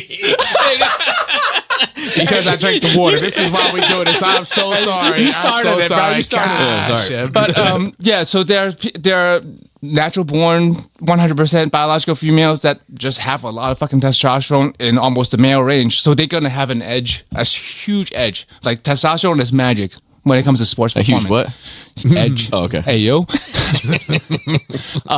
But so yeah, there doesn't matter who you're in. Some federations are testing for testosterone. Yeah. And Okay. We agree upon a threshold. And we cap it. And you have to take testosterone suppressants as a female. Take testosterone suppressant to get below a certain level for a certain amount of time before you can compete. But let to with the more testosterone fight. That's the thing. You have to make more classes, right? Because some. But you'd be okay with that, right? Yeah, but I understand why there's a gray so I'm area. like, go for it. You know, like Themyscira in this bitch. I mean, I'm all for people roiding. I'm all for people roiding. It's not in fight sports, but I'm all people like the best time in baseball was when was roiding up. 100%. Everybody fucking 100%. Hey, look. Let's have the roided Olympics, man. It'll be a better game. This is my thing about steroids. I'm not saying I do them, but I would love to do them. My thing, that's what I'm saying. Like steroids are not. You get injected, and you're not going to just turn into Steve Rogers, Captain America. You actually still have to work out. And also, you don't know how you respond. You can roid the fuck up and look like you don't roid. Yeah. Or you can like have half an injection and become the Hulk. Yep. You don't fucking know, and have all the side effects. But like, I understand as natural born women, why would I have to take hormone suppressants to compete? This is my natural body, right? So it's hard to make things fair. Right.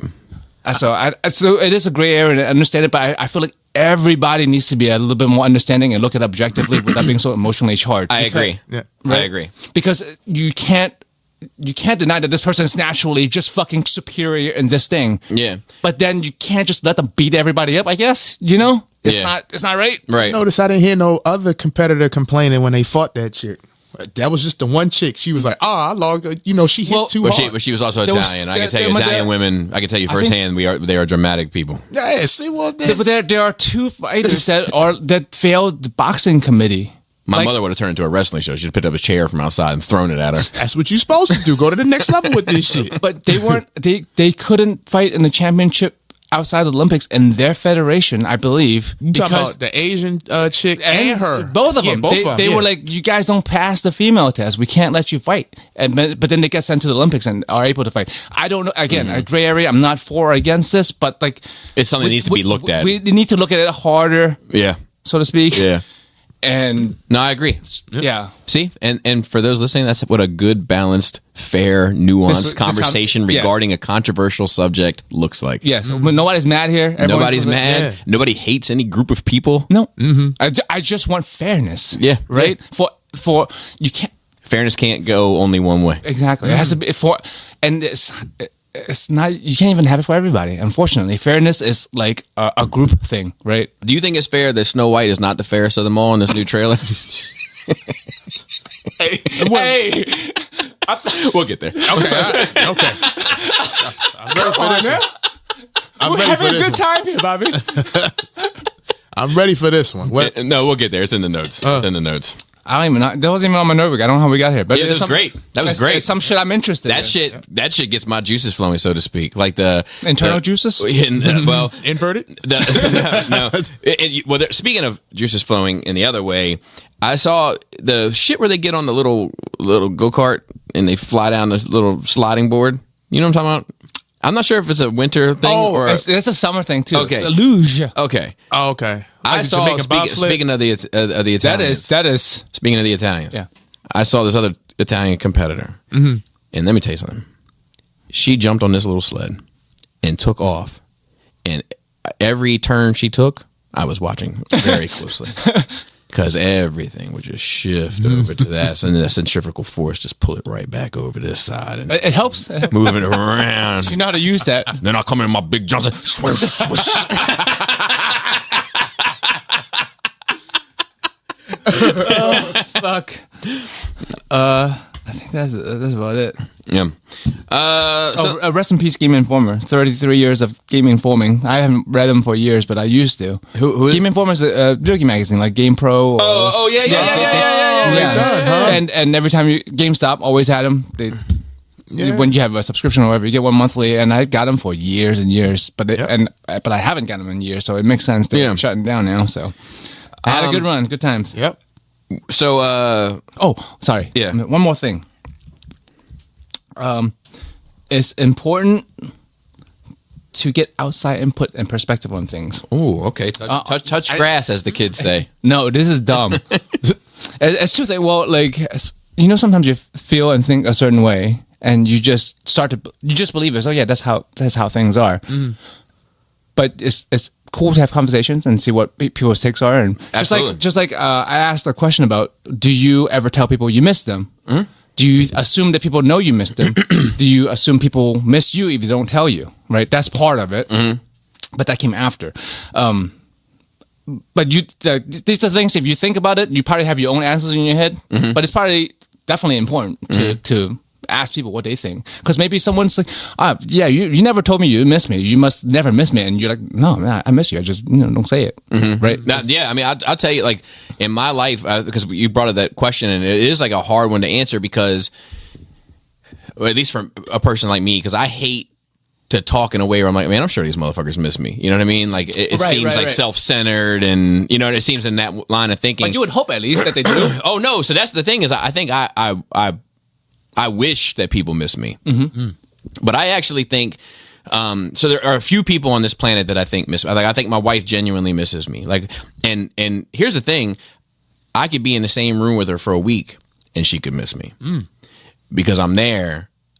But it's not the me that she wants, because I'm in a different place. I'm in a different headspace. I'm, or I'm angry or I'm sad or whatever. And she still misses me, not the specific, the monster that, that's living amongst her at the moment, my buddy Shane, like this basement stupid. Yes. I know that dude misses me. I just know it. And I miss him, like we're just, when we get together, it's like an unstoppable force meets an immovable object kind of thing. Like we both are turned up all the way, all the time, always looking for the fucking joke, always, you know what I mean? Like always pushing the limits of what's okay within the conversation, and I think that him and I find very few people like that, so like, and we grew up together. So we have this history also, these shared experiences, losses, wins, etc. So I know we miss each other. I miss that's a Freudian slip. I miss Jisk and Robert. Yeah. Like seeing them and hanging out. I mean, we talk, obviously. But it's not the same. But it's not the same. Still miss them in a certain way. Yeah. There's elements, honestly, I mean, I miss my family. Like I miss my brother. Not my other brother, not the doofy one, but I miss the one that I was close, the one in jail. But once again, much like me being angry and sad on the couch, I've missed him far before I stopped seeing him. Because he was right there, but he wasn't there. I miss my sister like hell. Like and even hanging out with her for like that week last summer, it's like just reminds you how much you miss her. Like I miss my niece. I miss like family. I even miss my mother. Like 2 to 6 drinks. A specific version of her. You know what I mean? Like 2 to 6 drinks. My mom is incredible. 0 to 2, dice roll. Over 6, nightmare. But my mom is one of those, like, what do they say? Like, 1 is not, or 30 is not enough and 1's too many. She's just wired that way. But like, so I miss plenty of people. I'll be honest with you, Joe. I miss you. And this is a conversation. I know, but it's similar to sitting on the couch. And it's a conversation that when me and Chris get to have that behind the scenes nerve rage conversation that I'm like chomping at the bit to have, but Chris can barely make it here, or you can barely make it here for the regular show. Yeah. I want that to be an after dark conversation, and I want to get to places on that fucking show. But like I think I miss people a lot. Like that. I mean, and Adam, for instance, like I missed him terribly, for years. Yeah. But now I don't. And that for me is like this other side where there is a tipping point for me where it's like, and I'll be honest, like my dad, like I don't really miss my dad. And I think it's because my dad for so long hasn't been the man that I knew that I love him. Yes. You know, I want nothing but the best for him, health and all those things. But like when I see him once or twice a year, maybe I'm like, yeah, that'll do it. Yeah. You know, like, you know, it makes me sad that my kids miss him. Yeah. You know, stuff like that. But like, I think for me, turning it back around to answer the question so we can have other people talk on this fucking podcast. But that like, I think I get the impression, it goes back to that joke, right? And I do this a lot where like I make a lot of jokes, but there's always a little bit of, you know, truth in the joke. I don't get invited to a lot of shit. Right. And I think that's for a number of reasons. But one of those reasons I think is because I can be a lot. And having me at something can be a potential liability. There's plenty of times where I ended up at parties in neighborhoods that I assure you 99.9% of the people listening to this have never seen and more so would never walk into. And I would be at these parties and within the first 20 minutes in there, I'm like, all right, I'm going for it. And I would make some joke about the situation that I found myself in there. And then it forced those folks to kind of make a decision on how they felt about it, you know? And most of the time, maybe even one or two where it went left, most of the time it's gone over well, right? And it ends up, and then I end up getting relationships with new people and we connect and, you know, you get to this real genuine space that I'm kind of always trying to get to and not just be the token white guy at the party. But the person that brought me to that party, it's all on them. Yeah, yeah, that's true. Who brought this motherfucker? So when I'm like, here we go, in my mind, I'm like, there's a thrill to it almost, you know, but in their mind, it's like, fuck, not here, not now. What does Batman say when Superman shows up? Not here, not now. You know, like, you know, it's like that. So I think there's a part of that. And I think that like, I think a lot of groups of people, of friends of mine, like me. And I think a lot of them are intrigued by me. And I think that they enjoy the intriguing and they enjoy my company, but they're not so sure about it being around their kids. They're not so sure about it being around their wife. Yeah. Because they are uneasy. So like while at work, for instance, I might be the person that I walk into the room, next thing I know, everybody's in the room. Okay, showtime. Hit the lights. Let's go. Yep. Then they'll have a cookout, and I'll be the one not invited because they may not want the show. Yeah. In the backyard, but the show is nice and safe in the workplace. You know, and I think that sometimes also because I'm so fringe on shit, sometimes like my point of view or my interest or whatever the case may be, is that I don't fall enough into the pocket for people. Like I'll be the oddball out in the same breath, right? So a group of guys who I genuinely think love me will mourn me when I'm gone. They're super happy to have me at the dinner table with a bunch of friends. Now you change the dynamics of that, and we're at a cookout with friends and family and everything else, and I don't like the music that they're playing. I don't necessarily care for the food that they're eating. Well, I'm disappointed in the amount of alcohol available.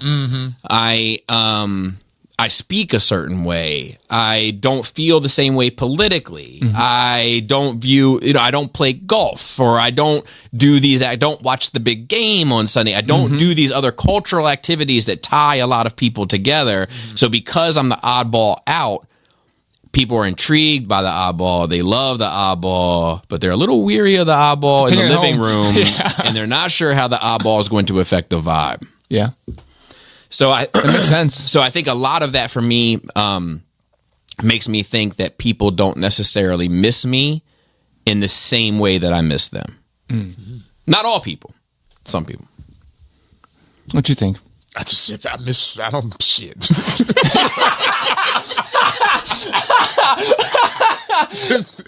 That shit too deep for me. What the fuck? This is what we're talking about. I mean, y'all missing motherfuckers, man.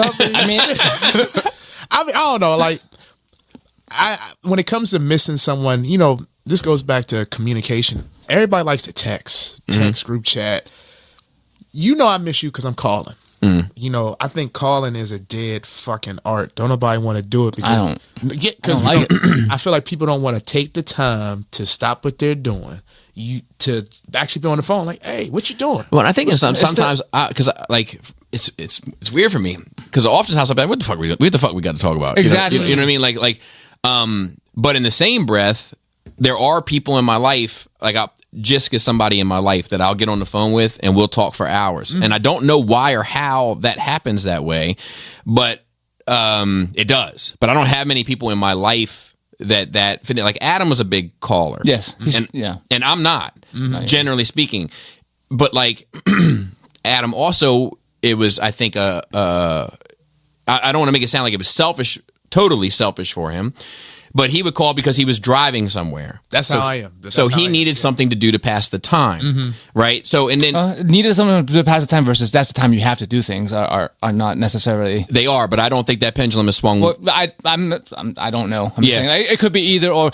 One of the topic that brought this conversation up is getting outside perspective. Like you said, that part of what you say is like love language, right?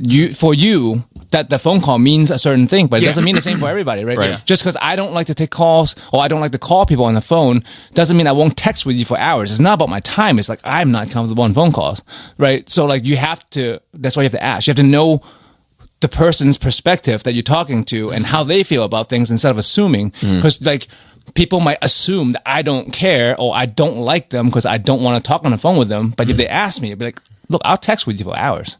You know what I mean? I used to be like that. I used to be like, oh yeah, this motherfucker don't like me.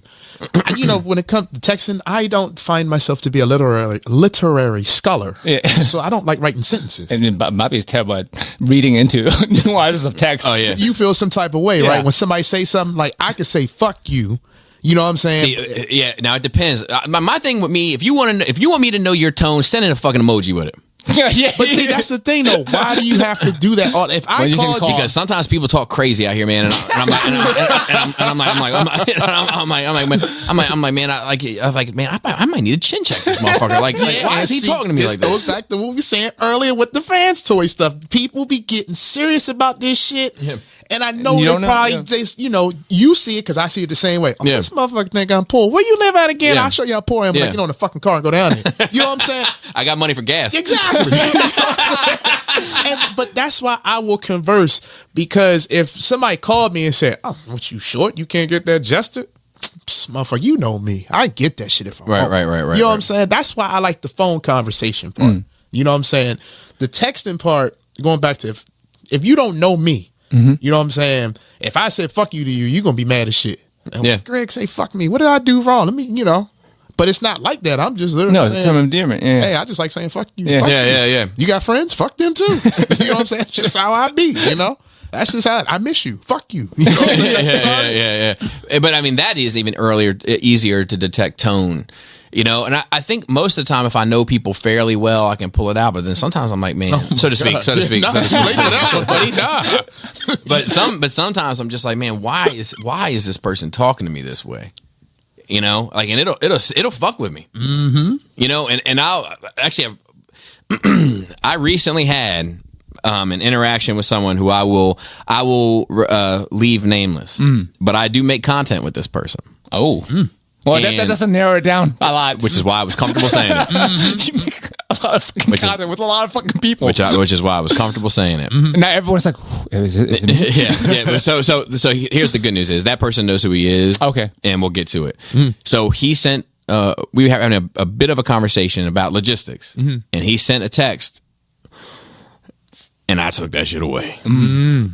I had to put my phone down because I felt my phone got colder. It was cold. It came across cold. And I was like, all right. and I let it sit, you know, and then I saw this person, you know, and I was like, hey, would you mind sticking around for a bit? You know, and he did, and I was like, I need to know. And he was like, man, I knew you know what I mean? And then we opened up, we talked, and then, you know, completely good conversation. We're all better off for it. Small misunderstandings and this and that and the other thing, but it's just one of those things. But it's one of those things where it's like, it wasn't on the surface, but there was something in that I could smell, you know, and then we, you know, and it was completely positive, and I couldn't be happier because I debated whether or not to broach the subject. Yeah. Because I do think for some reason with me, if I say something a certain kind of way, people act like I'm the worst monster on the face of the planet. But like, people could talk to me left, right, fucking. I'm like, who do you think I am? is this okay? I don't understand the rules. Sometimes dude, I've written messages sometimes where I've backed that motherfucker down 3 times, went back, added a buffer at the beginning. Let me tell you how beautiful your eyes are, man. For that sandwich. You know, and just to make sure I didn't come across like an ass or like a jerk or whatever. I don't think most people pay me that same courtesy, which is also fine because I'm also a get to it. Let's get to it. Yeah. Like, hey, can you come, so to speak, Tuesday? Oh my gosh. I'm gonna come. That shit killing me, man. It started with a water bottle. But you know, so to speak, you know, can you make it Tuesday? No. Period. Cool. He can't make it Tuesday. Yeah. But if I feel like if I said no, they're like, damn, what's this motherfucker got attitude for? Yeah, what's wrong you know, with you? You know, let them down easy. You know, like, oh, sorry, man, I'd love to, but my kid's got a dentist appointment and this and that. Like, I don't need all that. I'm good with a no. I just feel like when I send out the no, it's like, you know, everybody's on. I think a lot of times people are on pins and needles with me, and they don't need to be. They don't need to be, but they act like they're like, oh God, like eggshells. Yeah. You know what I mean? They're like, oh, please don't let me step on the wrong one. But you see the overthinking though, when it comes to all that texting, you rap, right? What sounds better, the stuff you write down or the stuff you freestyle? Right now. For real? Oh my God. Freestyling be hitting those sometimes. No, not mine. That should be cat in the hat.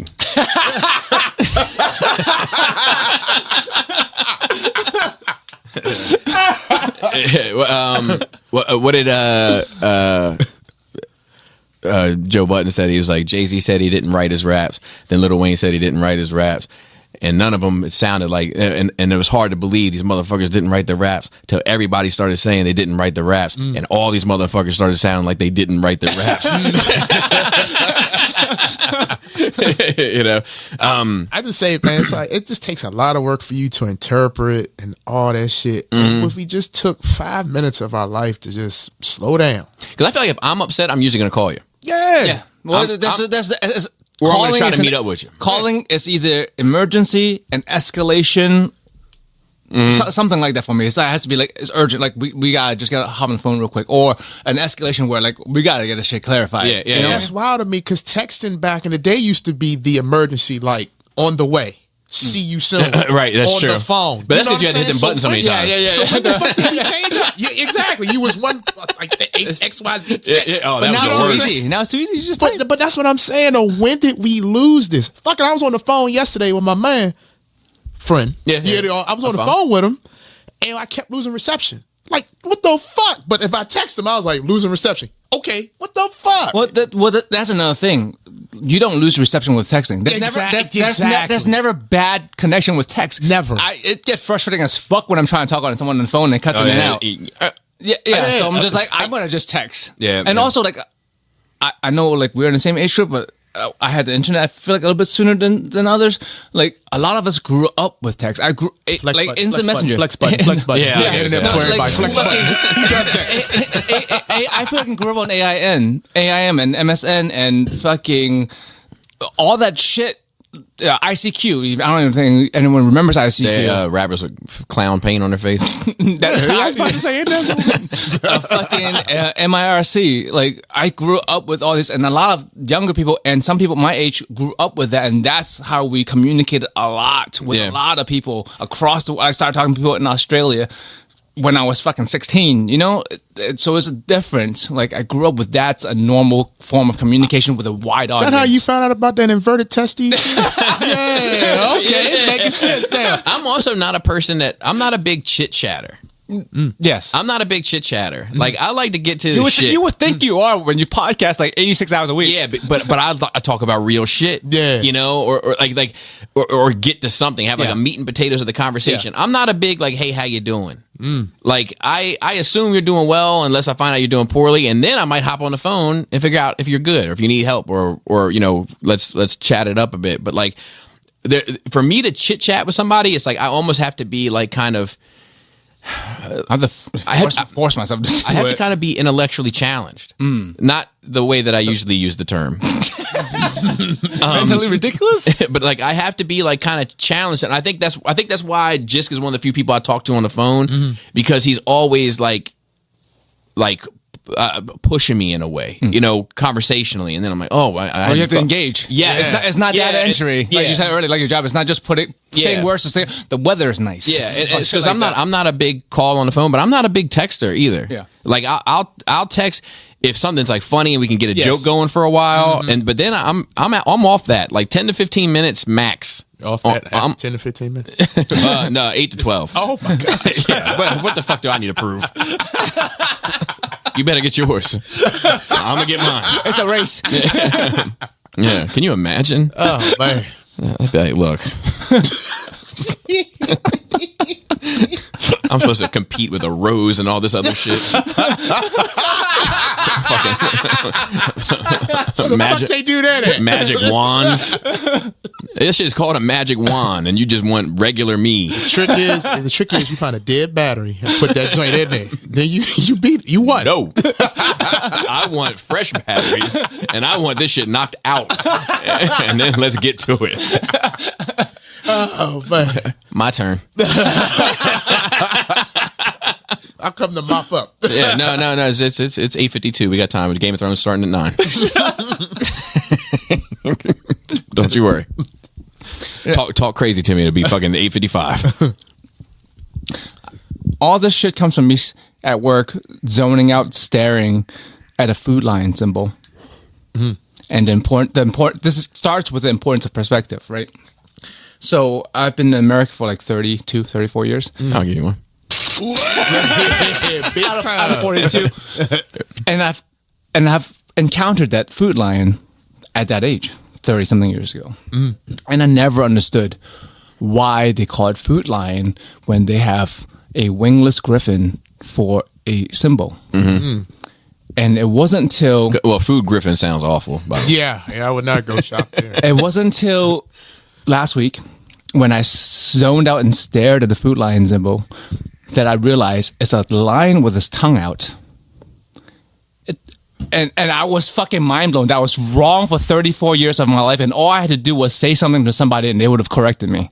I would think, right? Yeah, but you can see it. I always viewed it as a wingless griffin too, because it has that like British kind of vibe to it, like a shield British crest. I told Krista, she's like, yeah, it's always been a lion. I'm like, why didn't you ever tell me? But this is something like it's an unspoken thing. I'm like, why the fuck is his tongue out? And she said the same thing you do. It's like a heraldry British thing. They always have the fucking tongue out. I'm just like. But I'm glad that you can see the griffin. But I never saw the fucking lion for 30 something years. Yeah, I think is it wearing a little crown or something? I don't fucking know, man. I think it's wearing a crown too. Looking it up,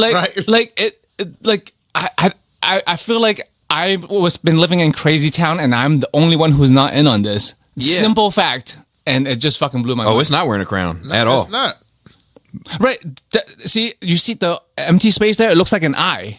To me, and it looks like the little feather on an eagle. I never thought that was an eye. I know one thing. It don't look like no tongue no more. It definitely don't look like that. It looks like an upside down pipe. It's supposed to be a lion with his tongue out, but it looks like a little bird beak. I'm like, dude, all your bud is gonna fall out with it. Oh no, my friend, that is not. That's bad. You know, yeah, it is one of those things. So like, and after that, I just started thinking about stuff because my brain doesn't stop, and I'm always just fucking thinking about random shit, and that's where this topic comes from. But anyway, enough of my bullshit. How was your week, Bobby? Let's see. So my week was unique in some ways, and then not in others. So I'm a big fan of, and I'm not done with this apology yet. I'm not done with it, but I want to get started with this apology. Mm-hmm. I'm a big fan of making the apology as loud or louder than the offense. Okay. So, the last Dummies episode that came out, which was about healing through collecting, which people loved, went over very well. In the beginning of that, on the uncut, for those that can't find $5 a month, there was while you're sipping your super gulp, there was a bit on there that I did while I was talking, and the conversation stemmed from me kind of, I always am and have been my entire YouTube, all this shit space, I've never wanted to offend people. Like, that's never really been my goal, to like hurt people's feelings, you know?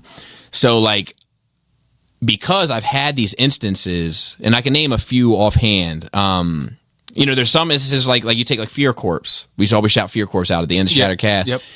I spoke with him through Twitter all the time. Now I can't talk to him. He like doesn't return I don't know if he's not returning or if he's not logged in, or, you know, if he lost his password, but I don't know if he's alive. Yeah.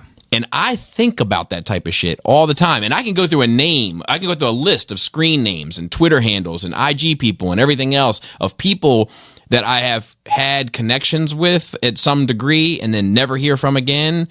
And I worry about, did I offend them? Did I do this? Some of this from that one conversation on Zoom, that's what turned the heat up on it. Because I thought me and that dude had like a clear understanding of one another. And then just to find out that I had overstepped that understanding fucked me up, right? So I'm really self-conscious about it. And I was telling this story about how this guy who I have a good rapport with on Instagram. We chat on Instagram. We talk music. We talk memes and shit. Like, funny dude, seems like on the level. Would love to meet him in person. Like, he was on that list for me. Is on that list for me. He sent me a link to something that I didn't find as interesting, I think, as he did. Right? So I was just like, you know, like, oof, not for me. You know, I think is what I said. And then he went back and said, like, you know, and they have other stuff here. And I was like, none of that's for me. Like, that's not my bag. And then I didn't hear from him. And then I went back, actually, because I was like, man, I hope I didn't come across cold there. I actually thought about it hours later. And I was like, let me check.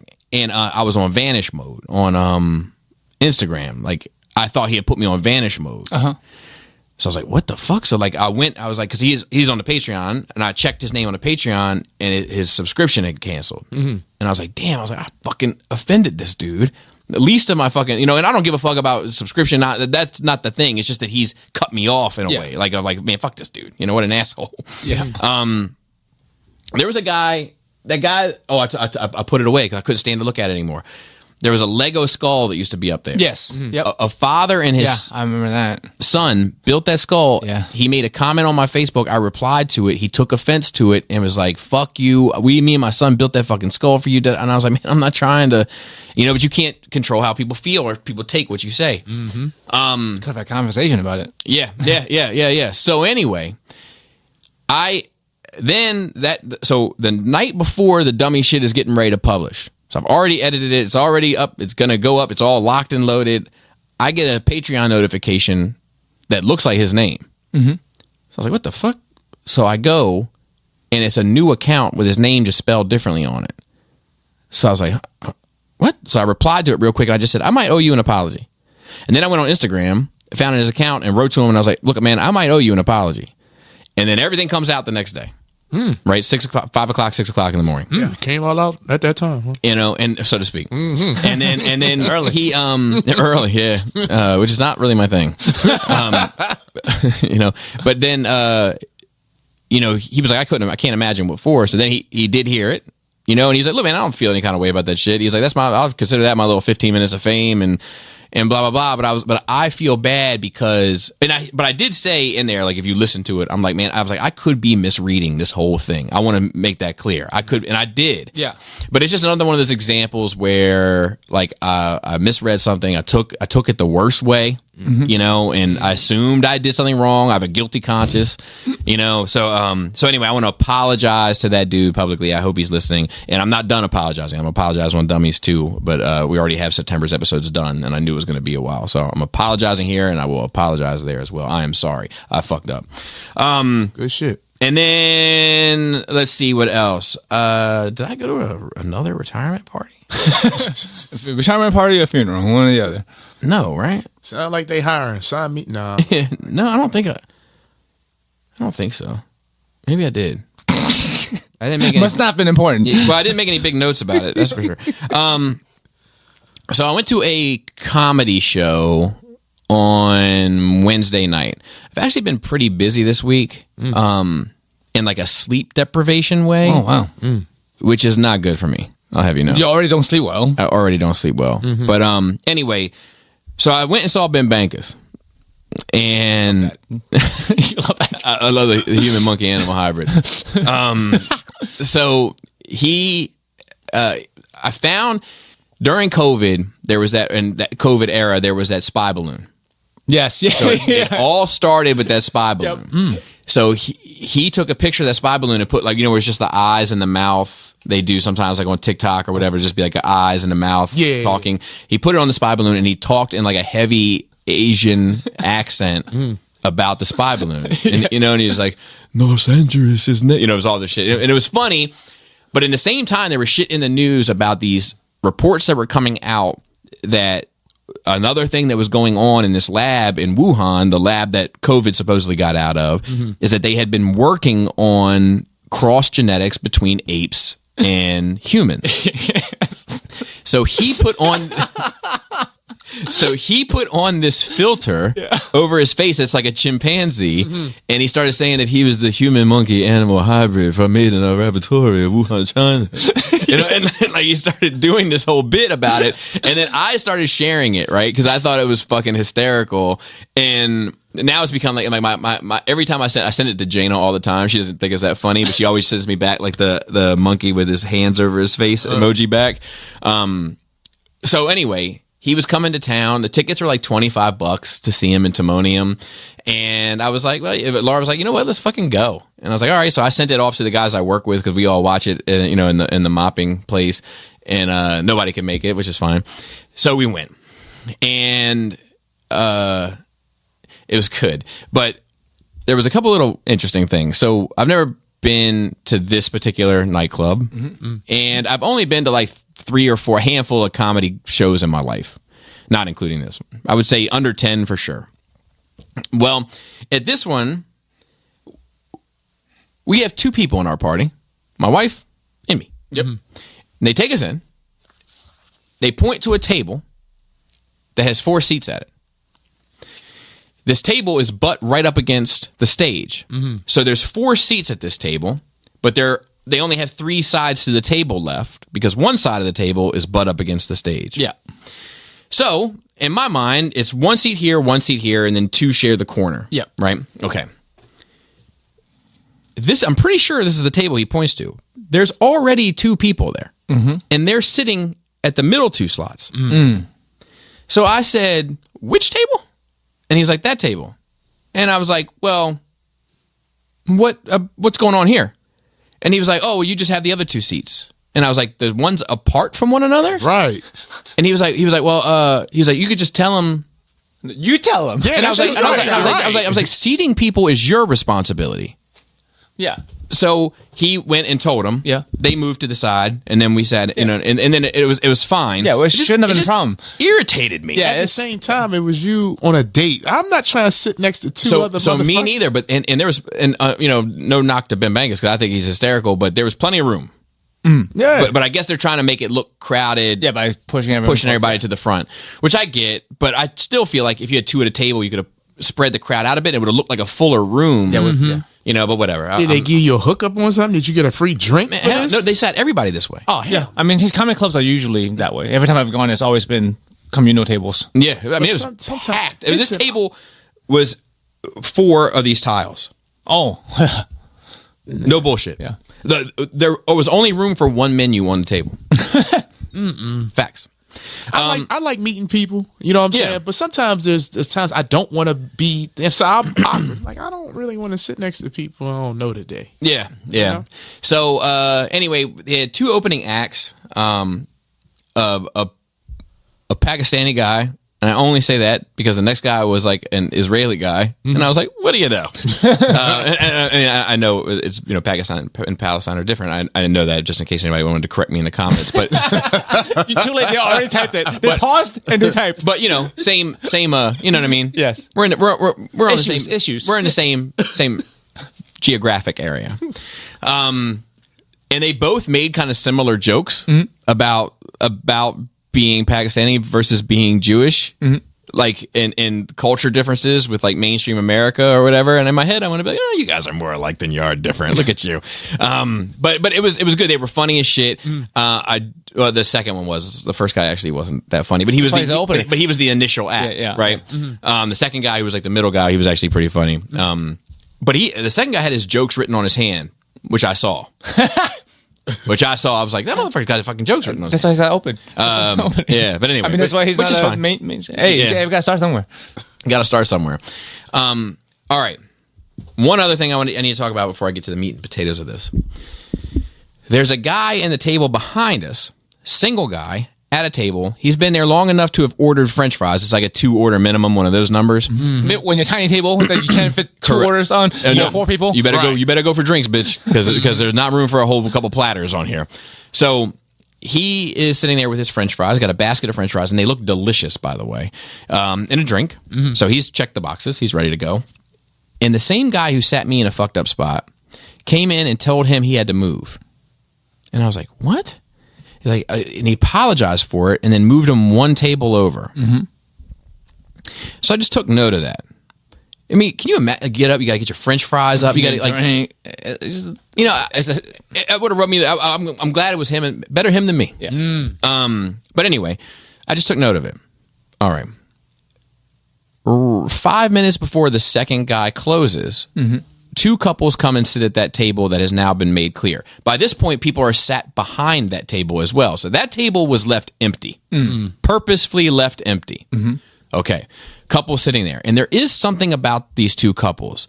There is something to suggest that they are special. I don't know what it is, but you ever seen somebody walk into a room and you're just like, that guy is somebody, or that woman is somebody. I don't know what she might be an athlete for all I know. He might be an athlete, but somebody here is somebody. So I just noted it in my head. All right. So then the main liner gets on, right? Ben Bankus, and he's funny, and he does about 10 minutes of jokes, and then he starts going around the audience. I'm sitting on the front row. So as soon as they sat me in the front row, I was like, motherfucker. So he's going around, and he does end up picking on us a little bit about he's kind of made this joke about, well, he was asking me if he was going around seeing people were married, right? And then he got to us, and he was like, "You guys married?" And I was like, "Yes, sir." And he was like, "Did you have a bachelor party?" And I was like, "Yeah." He was like, "Well, what'd you do?" And I was like, "Well, I had 2." And then he was like, "Oh," and then he went on this whole, I was like, "Fuck," because it's hard to do in the moment, but you want to tell them the least amount so that they have the least amount to go off of, But I said that, so that opened up a whole big, shit. And then he was like, "Your guys," and then my wife is entering in a little bit of information here and there. And then he was like, "Your wife's cool as shit." And I was like, "Yeah, she is cool." And he was like, "She looks like the type of girl that lets you fuck other women." And I was like, "Look," and then and then he made some joke about her probably like having a whole bunch of partners before she settled down and all this shit. Like it was a whole, you know what I mean? Yeah. They stayed on us for a while. And then he asked what I did for a living, and I was like, "Well, I'm a mopper." And I think because he felt bad for my occupation, he moved off of me, so to speak, and that was a blessing. I couldn't have been happier. But that was that. And then anyway, I say all that to say this: at the end of the show, my criticism of the show, his jokes, funny as fuck, had me in hysterics, crying. Some of the shit he said, I'm like, I can't believe he said that. Like no wonder not all these jokes end up on his Instagram. Yeah. But he did this whole bit, one thing, because it was in Timonium, right? And he was like, glad to be in Baltimore. Never been to Baltimore. Picked a safer spot. Yep. It's true. He did this whole thing about Asians. Of course. Having open carry in Texas because he's like moved to Texas recently, and it was funny as shit. Like, cause he was like, just patting the gun on his hip. I wouldn't if I were you. Like, it was fucking hysterical. Did a bunch of Jewish jokes. He's half Jewish, but not that should matter. But he did a bunch of, there was a fair amount of Jewish population in that room. Did a bunch of Asian jokes, black jokes, white jokes. Like, it was good. It was good. Did a little bit of trans jokes. It was all over the place. His jokes were great. But I would say he did like probably a 50-minute set. And I would say 20 minutes of it was him fucking with the audience. And I would say of that, I enjoyed maybe 10 minutes of it. The part 10 minutes on that you. she wasn't in. Right. Yeah, there you go. Yeah. Not just that though. There was some you stumble across people that have more interesting shit to pick apart. Yeah. But it's a dice roll. Every person you talk to is a dice roll, and there was just a lot of people that didn't have anything necessarily interesting to bring to the table. So there was a lot of like, okay, this guy's not as funny. Can you get to the next victim, please? But anyway, so at the end of the show, he addresses that couple that sat down at the special table, and he was like, what about you guys? You guys feel the show? And they were like, it was fine. And he was like, you're going to follow me on Instagram? And they're like, nope. And he was like, oh. And then he went into the human monkey animal hybrid story and why he was there, like why he got his fame kind of. Yeah. And then made some jokes out of that. But I don't know if they were celebrities or in on it. But I eyeballed them early on, and he asked them specifically. He used them as a catapult to get to his closer. Yes. So I don't know. It was one or the other. Yeah. Did a show and then left and then sat out in the the front lobby and just shook everybody's hand, took pictures with everybody. Like, you look so. It warmed my heart seeing you smile. You look so happy. I was just like, man, look at that. I had just laughed. Look at Bobby being happy. I had just laughed for an hour. That's what's up. That's what's up. But he said he was like when he found out I was a mopper and all that, and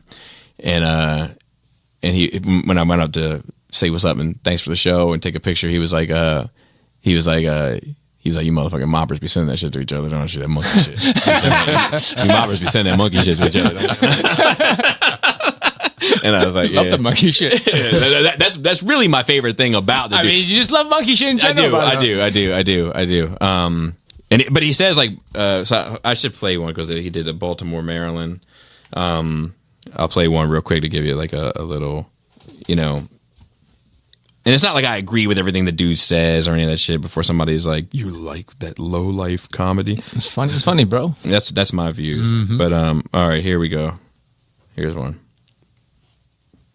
You may know the monkeypox have been declared a global pandemic by the World Health Organization.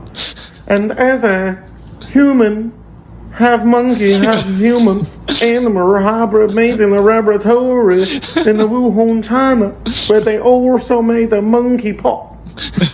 Currently, I stay in a Holiday Inn outside of Baltimore, Maryland. I want to say, be careful. If you don't vote for Kamala Harris, you might get the monkeypox.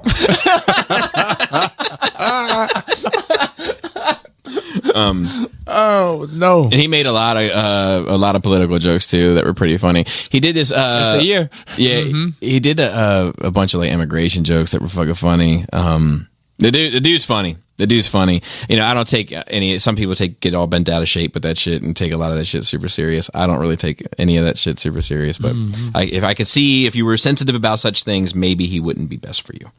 Other than that, I watched. The only other thing that I have is I watched another movie with Jaina. Like another first. We watched Scarface. She fucking loved it. Like. Put it up in her stories the next day. Yeah, I saw that. Like fucking loved it, you know. So that was always cool. Yeah. So let's get to notes. Long show today. Let's get to notes. I talked a lot of bullshit today. It was good though. Yeah. Good conversation. Yes, it was. All right. So, all right. Last of Us season 2 trailer hit. Did you happen to see it? Oh no, I didn't. I wonder where they're going with that. Are they going with the second game? I think they're going with the second game. Okay. I think that's the plan. I skipped the second game. So anyway, it wasn't the best trailer I've ever seen. Just the cutting was weird. It didn't entice me. It didn't feel different in the first season? No, it feels the same. Okay. It just looks like maybe this was the intern. The intern put this one. Netflix did it. Yeah, it looks like Netflix did it. We all need our shot. We all need our shot. It just didn't grab me. Any trailer that has a lot of promotional shit about the movie at the beginning of the trailer or throughout the trailer, I'm usually hesitant to hop on board. You ever seen those trailers where they have like a 5-second trailer of the trailer before the trailer starts? Yeah. I'm like, oh, this movie's getting ready to be some bullshit. What you mean? Would they be like, it's about to start now? When they show a little bit. that- Okay. Yep. Yeah. I'm like, this movie's getting ready to be some bullshit. And then the whole trailer had the release date at the bottom. I was like, oh, they don't believe in this. Then there was the Mufasa trailer for The Lion King. Okay. Have you seen this? I did, and yeah, Prequel. Thoughts? I. The prequel. Yeah. Yep. It seems it's fucked up. I don't know. It changes things, man. Yes. It changes things too. It does. You have, like the story. This story might be great, and this movie might be great, but it has to change the lens you watch the original Lion I King agree. in, right? I agree. Like, and it changes completely the relationship between Mufasa and Scar. Yes. Yeah. And I don't know how I feel about it either. Exactly. I So they're not brothers. Okay, I was just about to ask that. Mufasa is adopted. yes. He's And then took over. It's just like he's an adopted brother. So like I have more empathy for Scar. Scar, yeah. I'm like, well, yeah, you fucked him out of it's his fucking birthright. Yeah. You know? Like so yeah, I wasn't crazy about that twist either. Yeah. But I am curious to see how it makes me view Scar.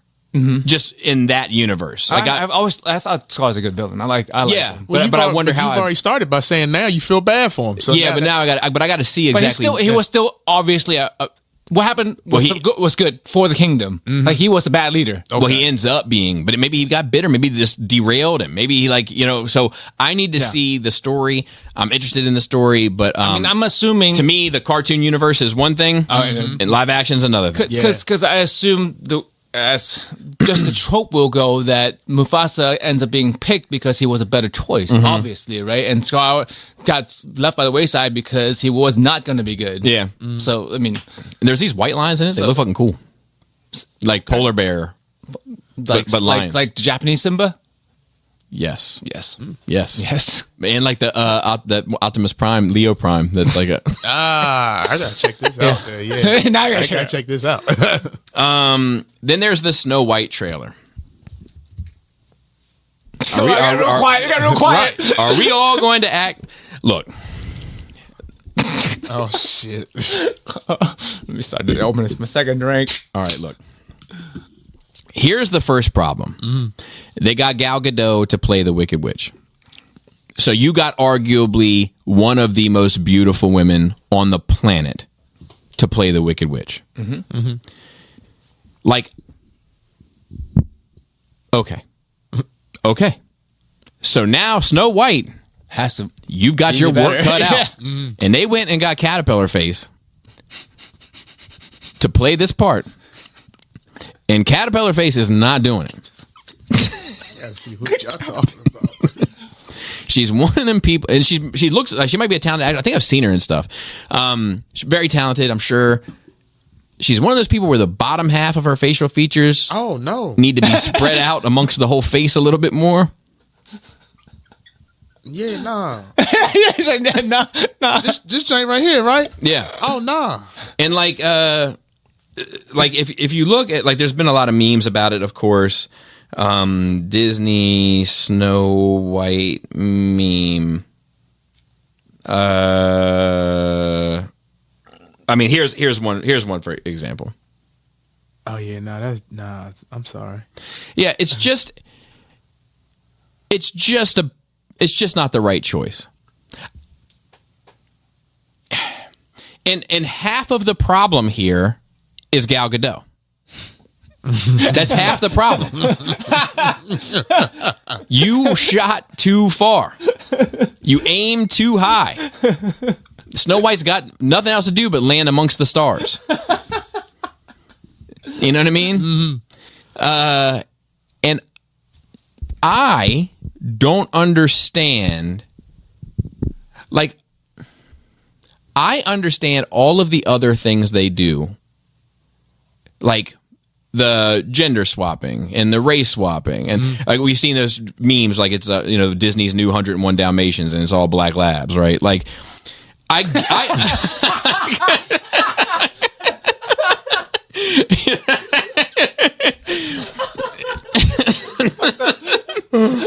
a good one. I at least understand the reasoning for that. Even if I don't agree. Mm-hmm. I am struggling to make it make sense. She here's might be a possible argument. Give me something. She looks kind of like the 1970s animation. Mm-hmm. Right? Mm-hmm. So like a more caterpillar-y version. She's too accurate, which is what people want. Yo, motherfuckers want too accurate, right? I'm just like, who? You sound like me. Who looked at this and said, perfect? A lot of people, just like a lot of people looked at Reagan and said, yes, send her. And poor girl. Yep. Poor girl, this girl too. I'm sure she's like, oh, she's gonna, yeah. But she's basically saying the whole world is, right now, the whole world is telling her, you're not pretty enough. Yeah. You gotta feel bad. The whole world is telling you are not the fairest of them all. But to be fair, right? The fairest of them all, it's a big title. It's a big title. Of them all. Like, you're not even the fairest of this movie. You're actually just the fairest of this movie. Maybe she ate the apple already, so that's what you're looking at. So the apple fucked her up. She's not the one that eats that? Well, I guess she is. Yes. But the other one cast the spell. Man. I like The Huntsman, the two movies. Did you remember those? Charlize Theron was the great fucking Florence record on. Of course. Yeah. When is it never? Yeah. But Charlize Theron was the queen, and just like, yeah, but the other one was beautiful too. Exactly. Exactly. That was fair. Right. That was a good enough comparison, and right. Of course Charlize Theron killed it. Right. But Hungry Caterpillar. Look at her. It's not her fault. But we're shitting on her. It's not her fault. It's her agent. It's the casting director. She should have been the Wicked Witch. Maybe her performance is just that good, Bobby. It better be. I'm assuming, right? If there's an audition and shit, and this is Disney, that she must have killed the audition. Maybe it's just the costume. Like, you see what I'm saying? Like, it's not a good look for her. It's not working. Like, look at her jawline. Damn. You see that shit? Like, it's just... Yeah, so, like, you remember when Shane Gillis said... She always says something fucked up, so go ahead. That he had Down syndrome in his family. That you could tell it missed him, but it nicked him a little bit. And that's okay. Damn. But not when you're the fairest of them all.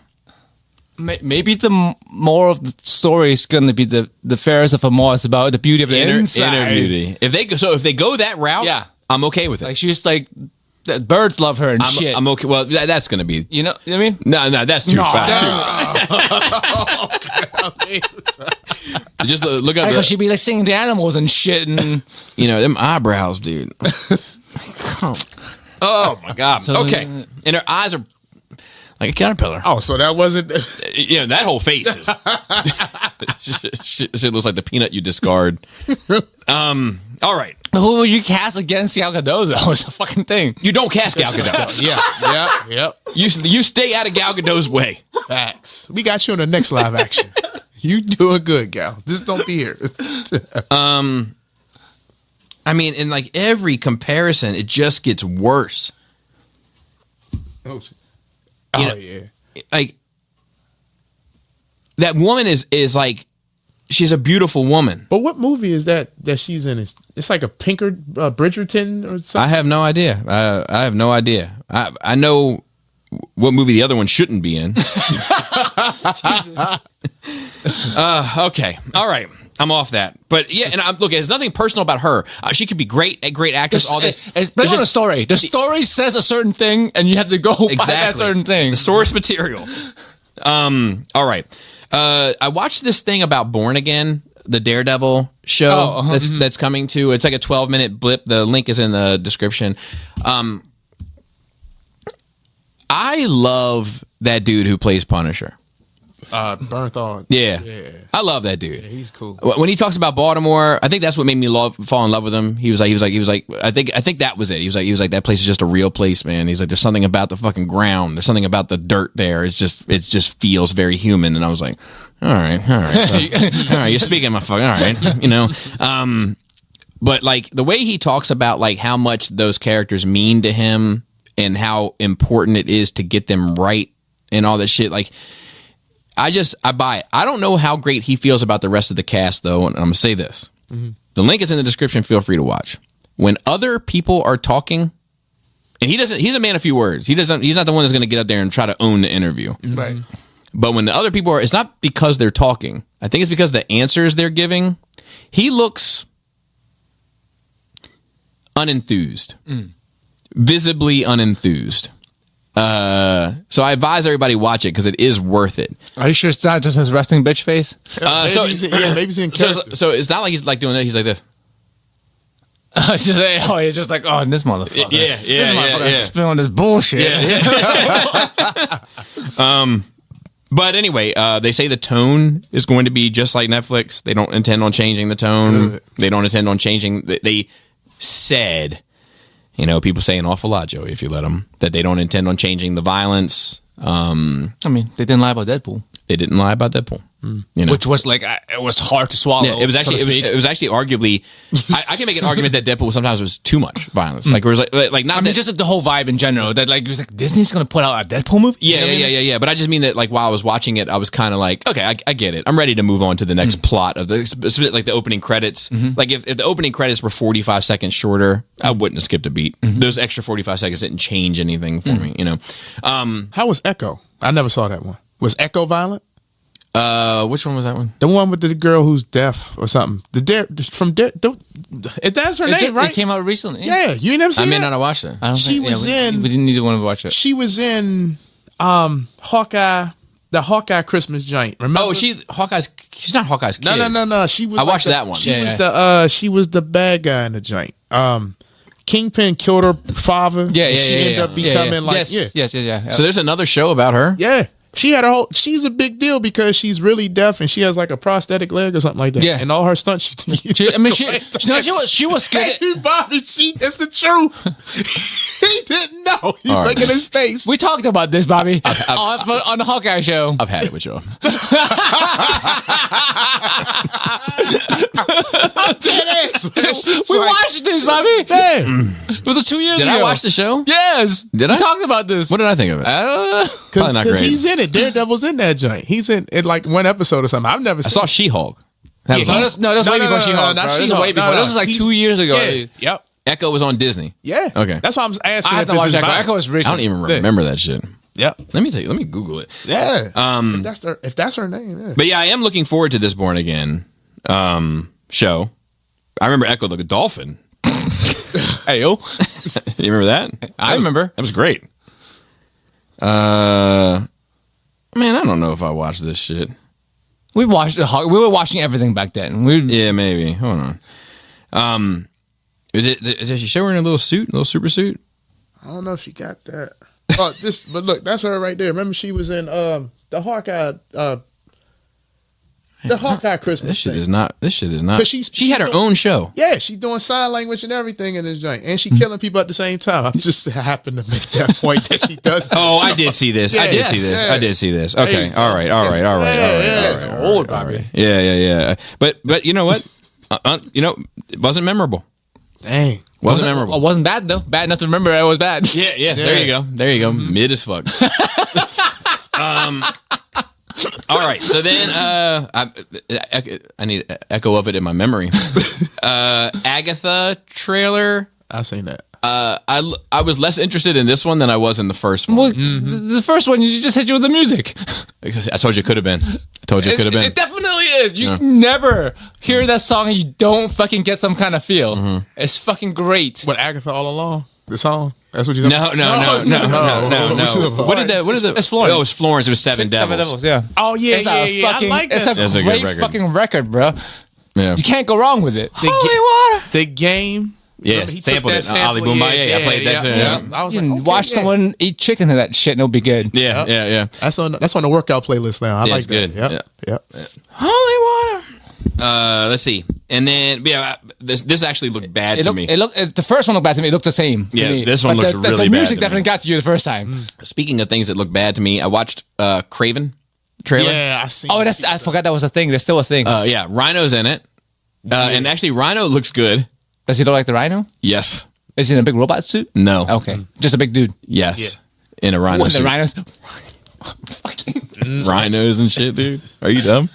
I like when they go all in, man. Yeah. It looks awful to me. I saw. A piece I won't of the be trailer. watching it. My daughter was with me when we was watching it, and the prison scene when she started shanking him in the neck. I was like, okay, we can't watch this no more. She's like, what is that? That's blood. We're not watching this no more. Damn. Yeah, I would rather not watch it than watch it. You know. And then lastly, the Skeleton Crew trailer for the Star Wars show.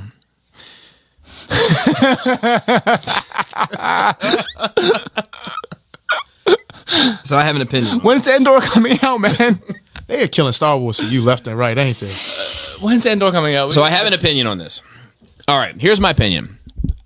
Conceptually, I don't think it's a bad idea to have a Star Wars show that's like the Goonies in Star Wars. Okay. Like a group of kids that are growing up on a planet, and you get to see what regular slice of life planet life would be like for kids in the Star Wars universe, going on their own adventures, hopping on skateboards and getting in the street, that kind of shit.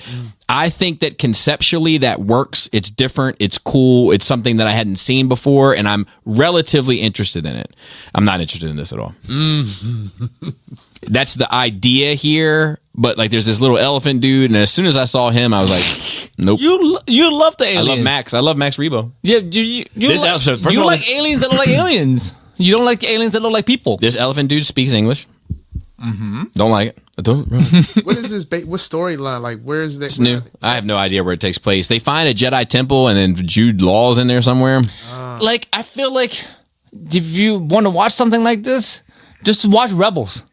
It starts off like that with fucking kids in right. It starts off in a very slice of life, an Imperial control city, people unrest. You fucking go off on an adventure. Also, if you want to watch something like this, but better than both, watch Goonies or E.T.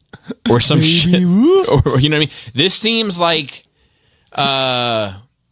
it just seems like a miss, man. It seems like I haven't watched it, and I will, but it seems almost cringy to me. Like, oh god. But maybe that's all. The demographics might be 8 to 12 or whatever, 6 to 10. Yeah, maybe. You know why you're upset about this? Because it seems like the elephant kid lives this adventurous life just to grow up to be a jazz musician person and return to jazz. That's why you're mad. This better not be. This better not be Max. Bro, what This better not fucking be Max. That's his That wouldn't make you more. flashback. That wouldn't make you more interested if this was Max's story all along. No.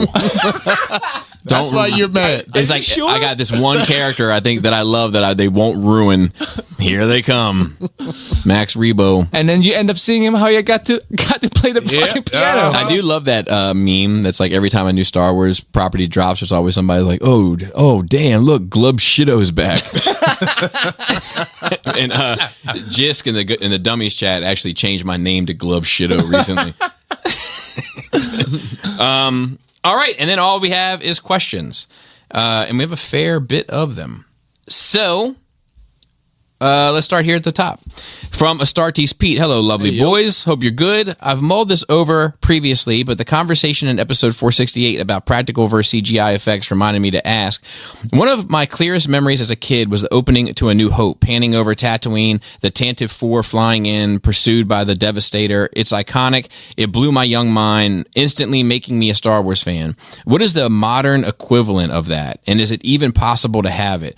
When you live in an age where CGI can provide almost anything you can think of to various degrees of success, and kids can be exposed to this immediately, are they desensitized? Do they miss that magic moment more often than not? I think that's a great question. It might be so great that I might not have an answer. How can you miss something you've never seen? I think, I'll be honest with you, I think my speaking for my kids are more amazed when they see stuff done in the older days that wasn't with CGI. Because they ask the question, how did they do that? You know, and then I get to tell them, they're like, oh my God, like it's so smart, or it's clever, or like, oh fuck, I would have never thought about that. Because now I think he's right that like most kids, when they are, when they're with it, like Leia, everything's a fucking, it's all magic. But to my other ones, like they know what most of this shit. They're actually surprised in a movie when it uses practical effects, a current movie. Yeah. They're like, what? That's not a computer? Like, oh, that's a real set? What do you know? That's a mask on that guy? All right. But I actually think that something has been lost with practical effects these days. Like the skill has been lost, because like I look at like the Star Wars shows particularly, and like a lot of their like masks for their practical effects, look, we're doing it just like you like it with practical effects, don't look as good as the masks from the old movies. I think speaking practically on my ass is that we watch things in fucking 120p back then, and now we have 8K. It's not the same. Yeah, that's that blurriness. It's that, like, but it's not the fucking same. That's fair. But I mean, those Star Wars shits have been remastered a ton of times, and they're all available in 4K. And I mean, obviously the grain was the grain of the original footage, but they all have been digitally restored and remastered. I think if but at that point you have digitally touched things up now. Yeah. Do you know what I mean? Yes. But like, I think that like, even then, if you digitally touch up the practical shit, like if you look at Bosk in Empire Strikes Back, when he's just standing on that ledge, and you look at his face, and when he makes that little notion to the guys that are down below, the Imperial officers, that Bosk is way more believable than those like 3 Bosks that jump the Mandalorian in episode 1 or 2 in the canyons. Feels very Star Trek-y, 1967. Like I think like, the guys that were masters of that shit, right? Your Jim Hensons, your Phil Tippett's, like these guys, like they're Stan Winston, of course. He has an academy still. Yeah, but they're gone, and it's like, it's just their proteges and stuff that are trying to pass it down, but it's almost like it's getting more and more diluted in a way. Like it looks more cartoony to me. It looks less real. I don't know. You're letting the interns do it. I think most of them now should stay digital. Like, I think that they're better at, I think that these modern artists that are working on this shit, or craftsmen, however you want to view them, are better at doing the digital shit than they are at doing the old school shit. Yeah. So I don't have a good answer for you. I don't know I think the key to these kids today is just grab them young before they realize that it's all in the computer. Because then there's still a magic. Like I remember when my kids saw Guardians, there was like magic to that for them, but now they're like, oh yeah, that's a computer tree man. And that's a computer little raccoon man. And you know what I mean? Like they can kind of put the pieces together a bit easier. Paul C. He says, as I recall, you guys don't really get super into the Olympics. Oh boy. He said, I used to really enjoy it. He said, not me. Oh boy, I go all sorts of crazy when they come on. As such, I've watched all sorts of sports, even some new stuff that has been introduced this year. I wonder where this is headed.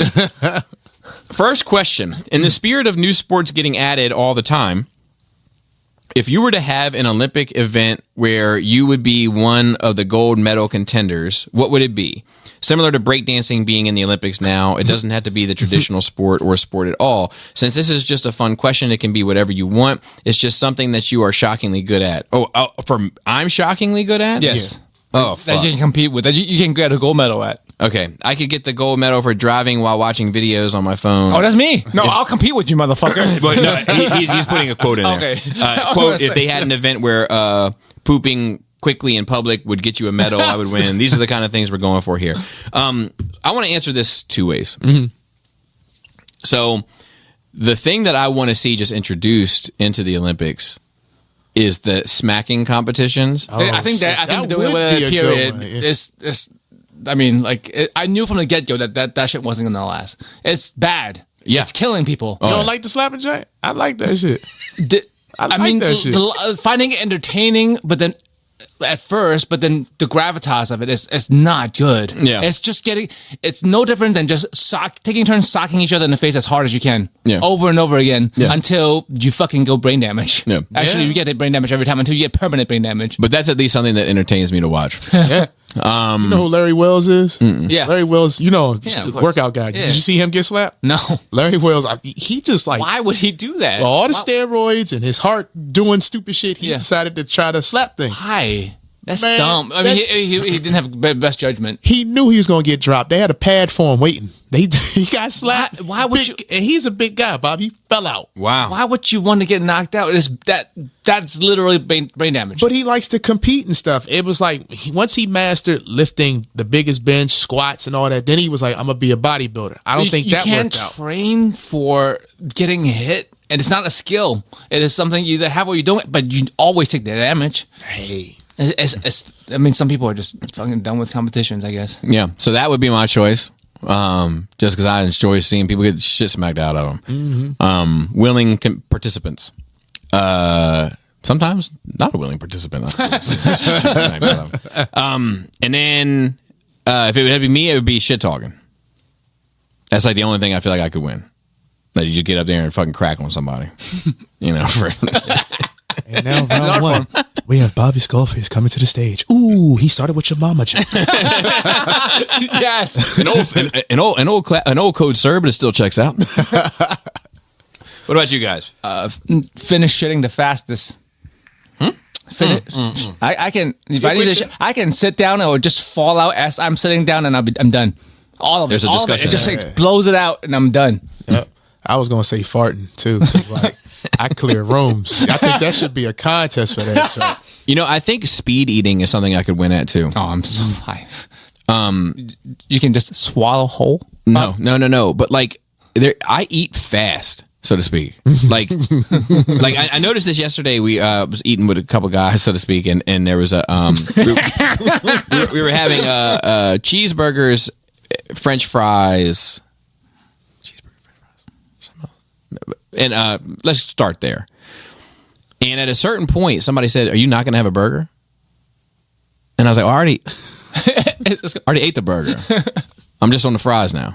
You know, like, Oh man. but I put it away, like not, and so to speak, and not that I could do like you know how like people do like I can eat more than you. Yeah, no. You just Like, eat faster. No, just faster. Same volume, faster. Yeah. Yes. I know I'm annoying to eat with that. Sometimes I don't like to go out eat with people because like I know they're going to have to sit there for an extra 20 minutes, a half an hour while I eat.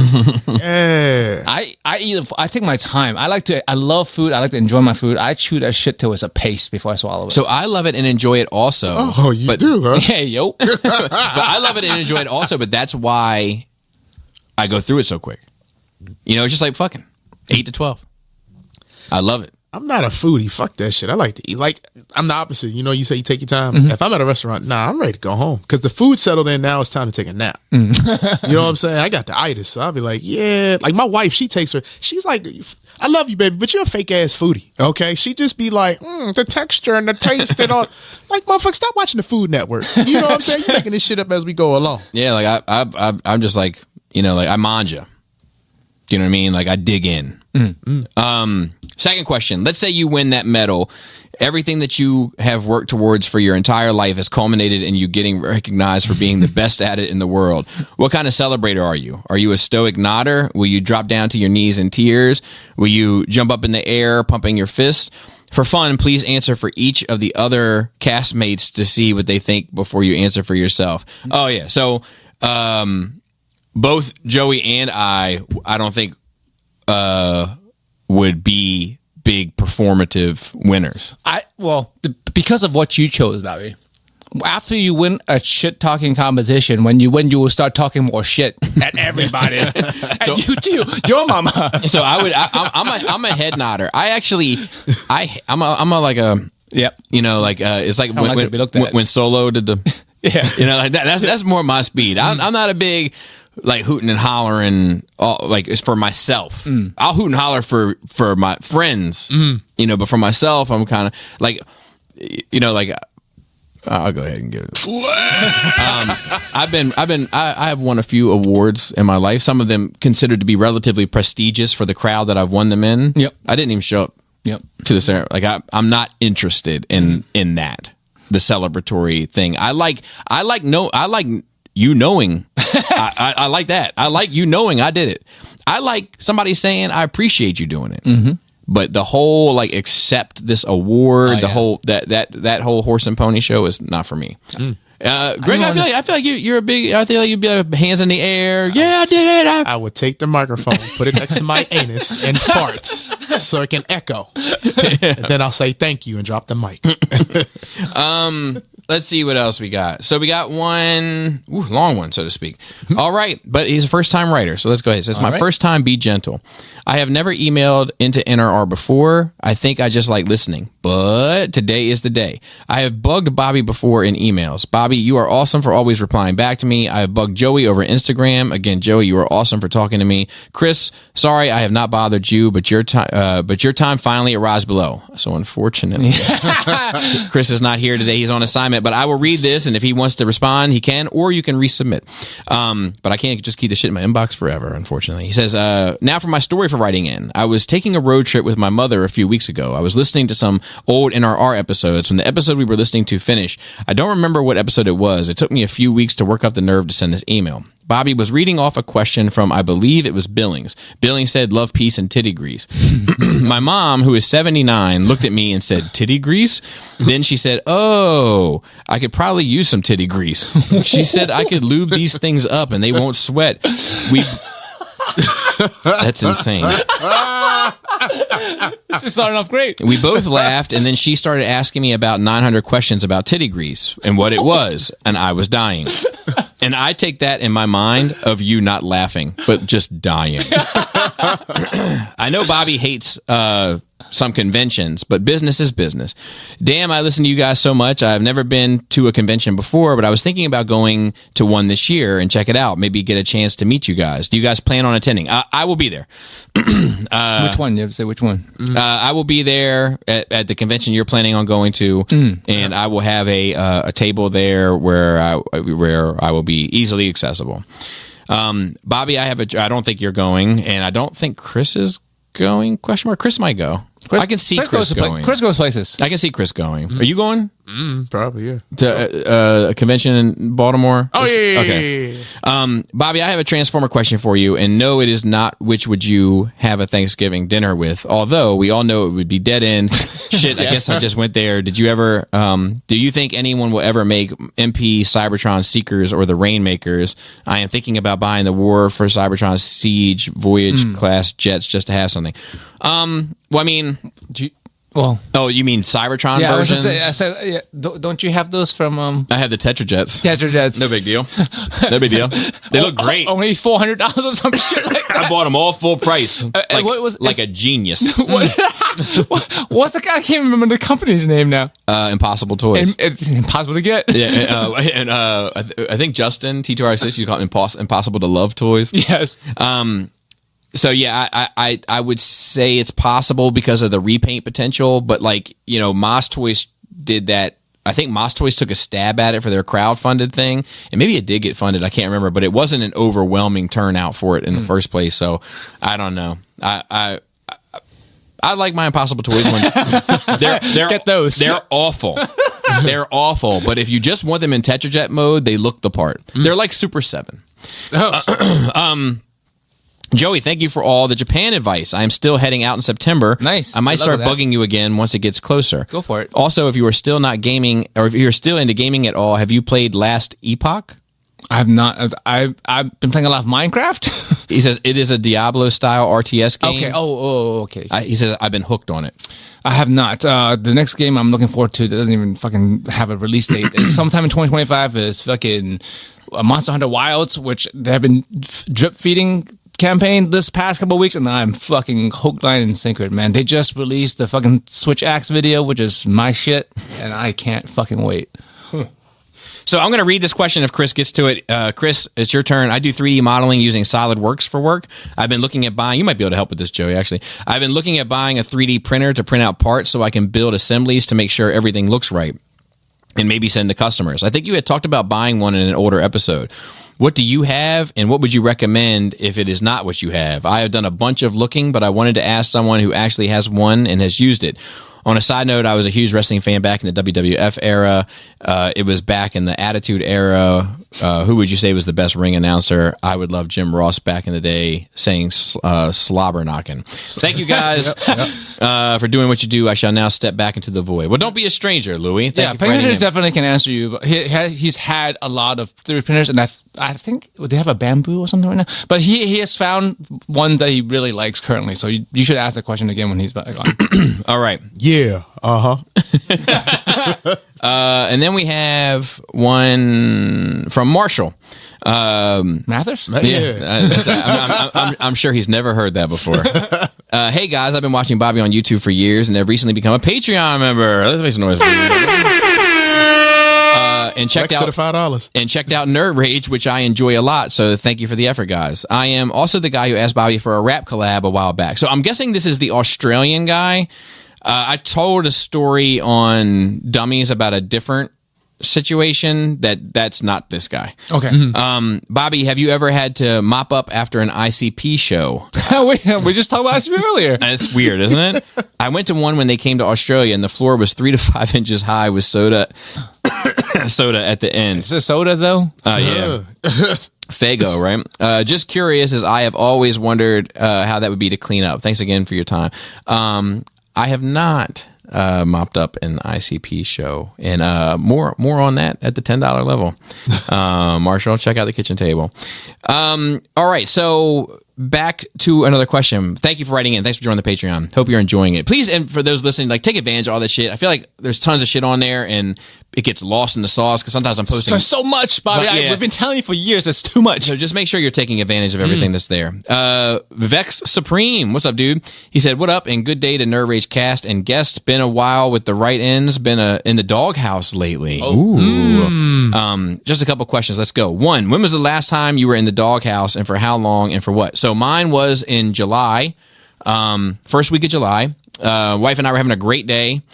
Came back. And we got into a really good conversation about like wants and needs and things being checked and for each other and blah, blah, blah. And she shared some things that she thought that maybe I could step up on. And I was actually, all right, that's fair. And, this and that. And then I shared a few things. Wasn't received as objectively.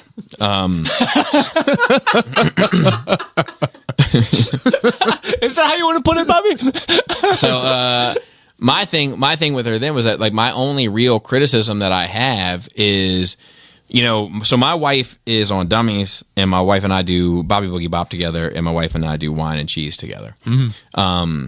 So we do 3 podcasts a month. And Wine and Cheese was her idea. Mm-hmm. Bobby Boogie Bop was her idea. And sometimes she acts like it's a chore, and sometimes she doesn't show up. Mm-hmm. And I don't mean that literally. Yeah. So I was like, sometimes I wish she would show up a bit more on some of these, and things. And she was like, well, it's a lot. And I was like, that's fair. And I was like, but I think if you were to go around the neighborhood and poll wives, so to speak, and say, my husband wants to sit down with me for 6 hours a month and have really engaging conversations about funny things that we love, or our relationship in life. And I think if you found that daunting, I think that they would be very envious of that request. And that that was what did it. I mean, that's kind of saying you should feel how lucky you are. Yeah. So she actually said those exact words. Oh wow! Oh yeah! I mean, that's how you could take that. Yeah. So that's the way it went, and I ended up in the doghouse. Either one of you? Mine was early last year, and the only person who I've ever talked about is Bobby. So I mean, this is why I said I would win the Olympics. I farted in the kitchen while she was cooking. So, yeah, that's a no-no. Being in a doghouse over a fart is just tyrannical. He did tell you that it's Olympic level worthy of how it smells. Hey, look, all the chicken breasts I eat, that protein will turn you out, man. That's just what it is. He says, can you carry a 2-minute conversation in some different character? Yoda, Sidious, Soundwave, etc. You pick, no matter how ridiculous. I mean, that's the African? I don't do all these on the air. I do an African. You can't do Asian? And I do 3 different kinds of Asian now. 3 different kinds of Asian. I do Vietnamese, Chinese, and Japanese. And it's a talent. And I do Russian. Yes. Yeah, I do a Russian. I do a Hispanic, but it is super fucking like. What was that little fast mouse's name? Speedy Gonzales. Speedy Gonzales. It's very like exaggerated and almost a bit on the nose, too much on the nose. You have an Australian that sometimes strays into Brooklyn? Yes. Yes. And it's super like outback. You know, like. But then it turns into like, is this British? Oh, have you ever had a blooming onion? You know, like. I was about to say, we can't get no samples, bro. Let's hear it. So every now and then I do this one. Yes, that's my favorite. Luke. And one of the things that I often do with my African, when I'm doing in the African accent, is I always tie in a famous rap lyric into it somehow. I don't know why. But like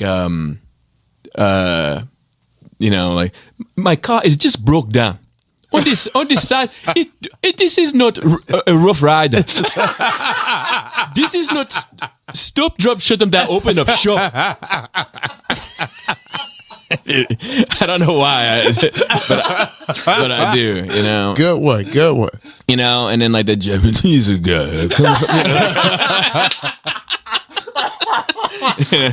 comes from like way down, and then the Chinese guy is it's a little higher, and then there's like but try harder. That's the Vietnamese. You know, and then I did the Russian guy. Like, you like a tracksuit? I love it. I do enjoy a good tracksuit. You know. And then, of course, I did the Batman voice. Yeah. You know, I do that all the time. There was actually there was a time at my job where we had a ton of phone calls. We usually don't answer the phones, but where we had a ton of phone calls and we had to answer these phones, and I started answering them in these voices, like you know, and like sometimes they would say like do the so and so voice, and I pick up the phone and I'd be like, thanks for calling, Wayne's not Wayne speaking. That's what's up. You know, and then you know, and then of course, still everyone misses out on who doesn't know you misses out on that face that you make when you use that voice. The curl on the bottom of your face, the pieces, you know, and I like a Chick-fil-A sandwich, you know. Because I want certain people to suffer.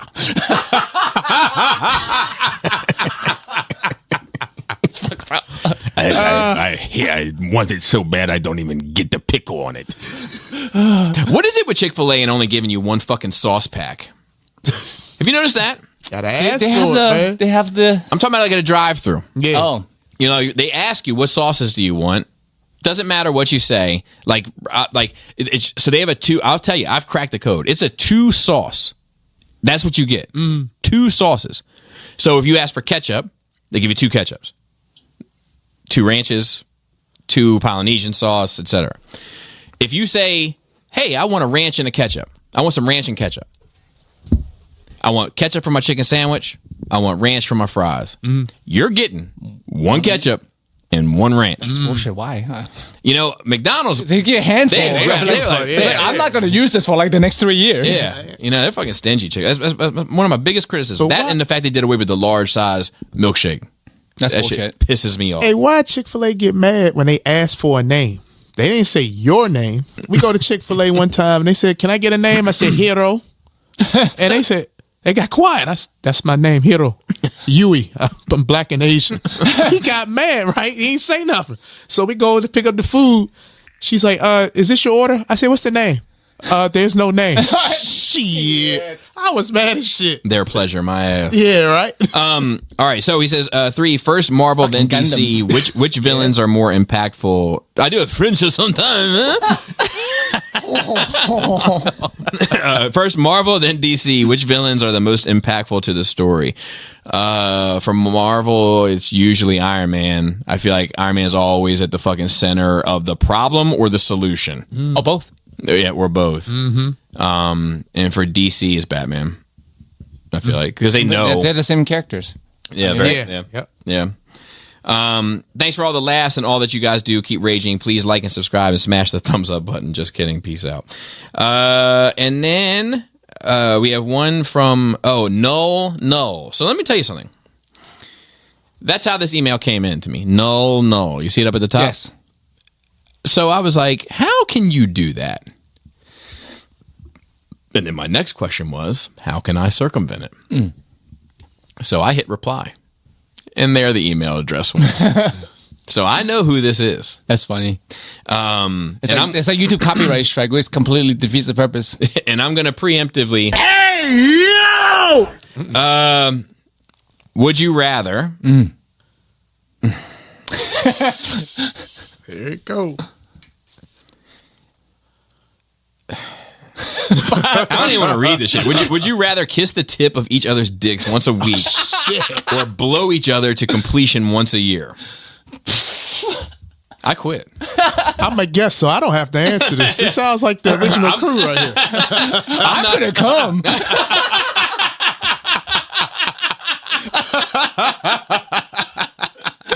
Dude, how great is that, man? Like, politics aside, just that I'm going to come. It's so good. I'm on assignment when that happens. Yeah, I think I don't need this show that bad. You have 8 others. Joey? I don't. I feel like if anyone was going to answer this, it'd be you. I see. The thing is, I don't know how fast Pinkerton is. I know you can be extremely fast. Oh yeah. So like, You got to talk that shit though, Joey. When it comes, the pregame, Yeah. talk that shit up. But it's like it's about like the amount of time, right? Mm-hmm. That's 52 weeks a year. Mm-hmm. Like there's 52 kisses. Mm-hmm. Or I could finish with one good kiss. Right? Yeah. Just mathematically speaking, as an Asian person, Yeah. And if Chris can complete as quickly as you, I would go that route. okay. Yeah, all right. That's fair. Only thing you got to deal with all of it, you know. I don't know. I quit. And I knew who it was that sent this email. Tyler the Collector. Next comment. Yeah, so that's it. Once again, You can email us at nerdrageradiomail@gmail.com. thanks for coming through, Greg. We appreciate it. Appreciate y'all having me. And it was a Sometimes. great episode. Yeah. Great episode. And shout out to Pinkerton on assignment. Shout out to Phil on our notes and on Twitter. And shout out to Dante for Facebook and just being crazy as hell. And with that, Flappy labius. Battery head ass. caterpillar head. Tight dick player.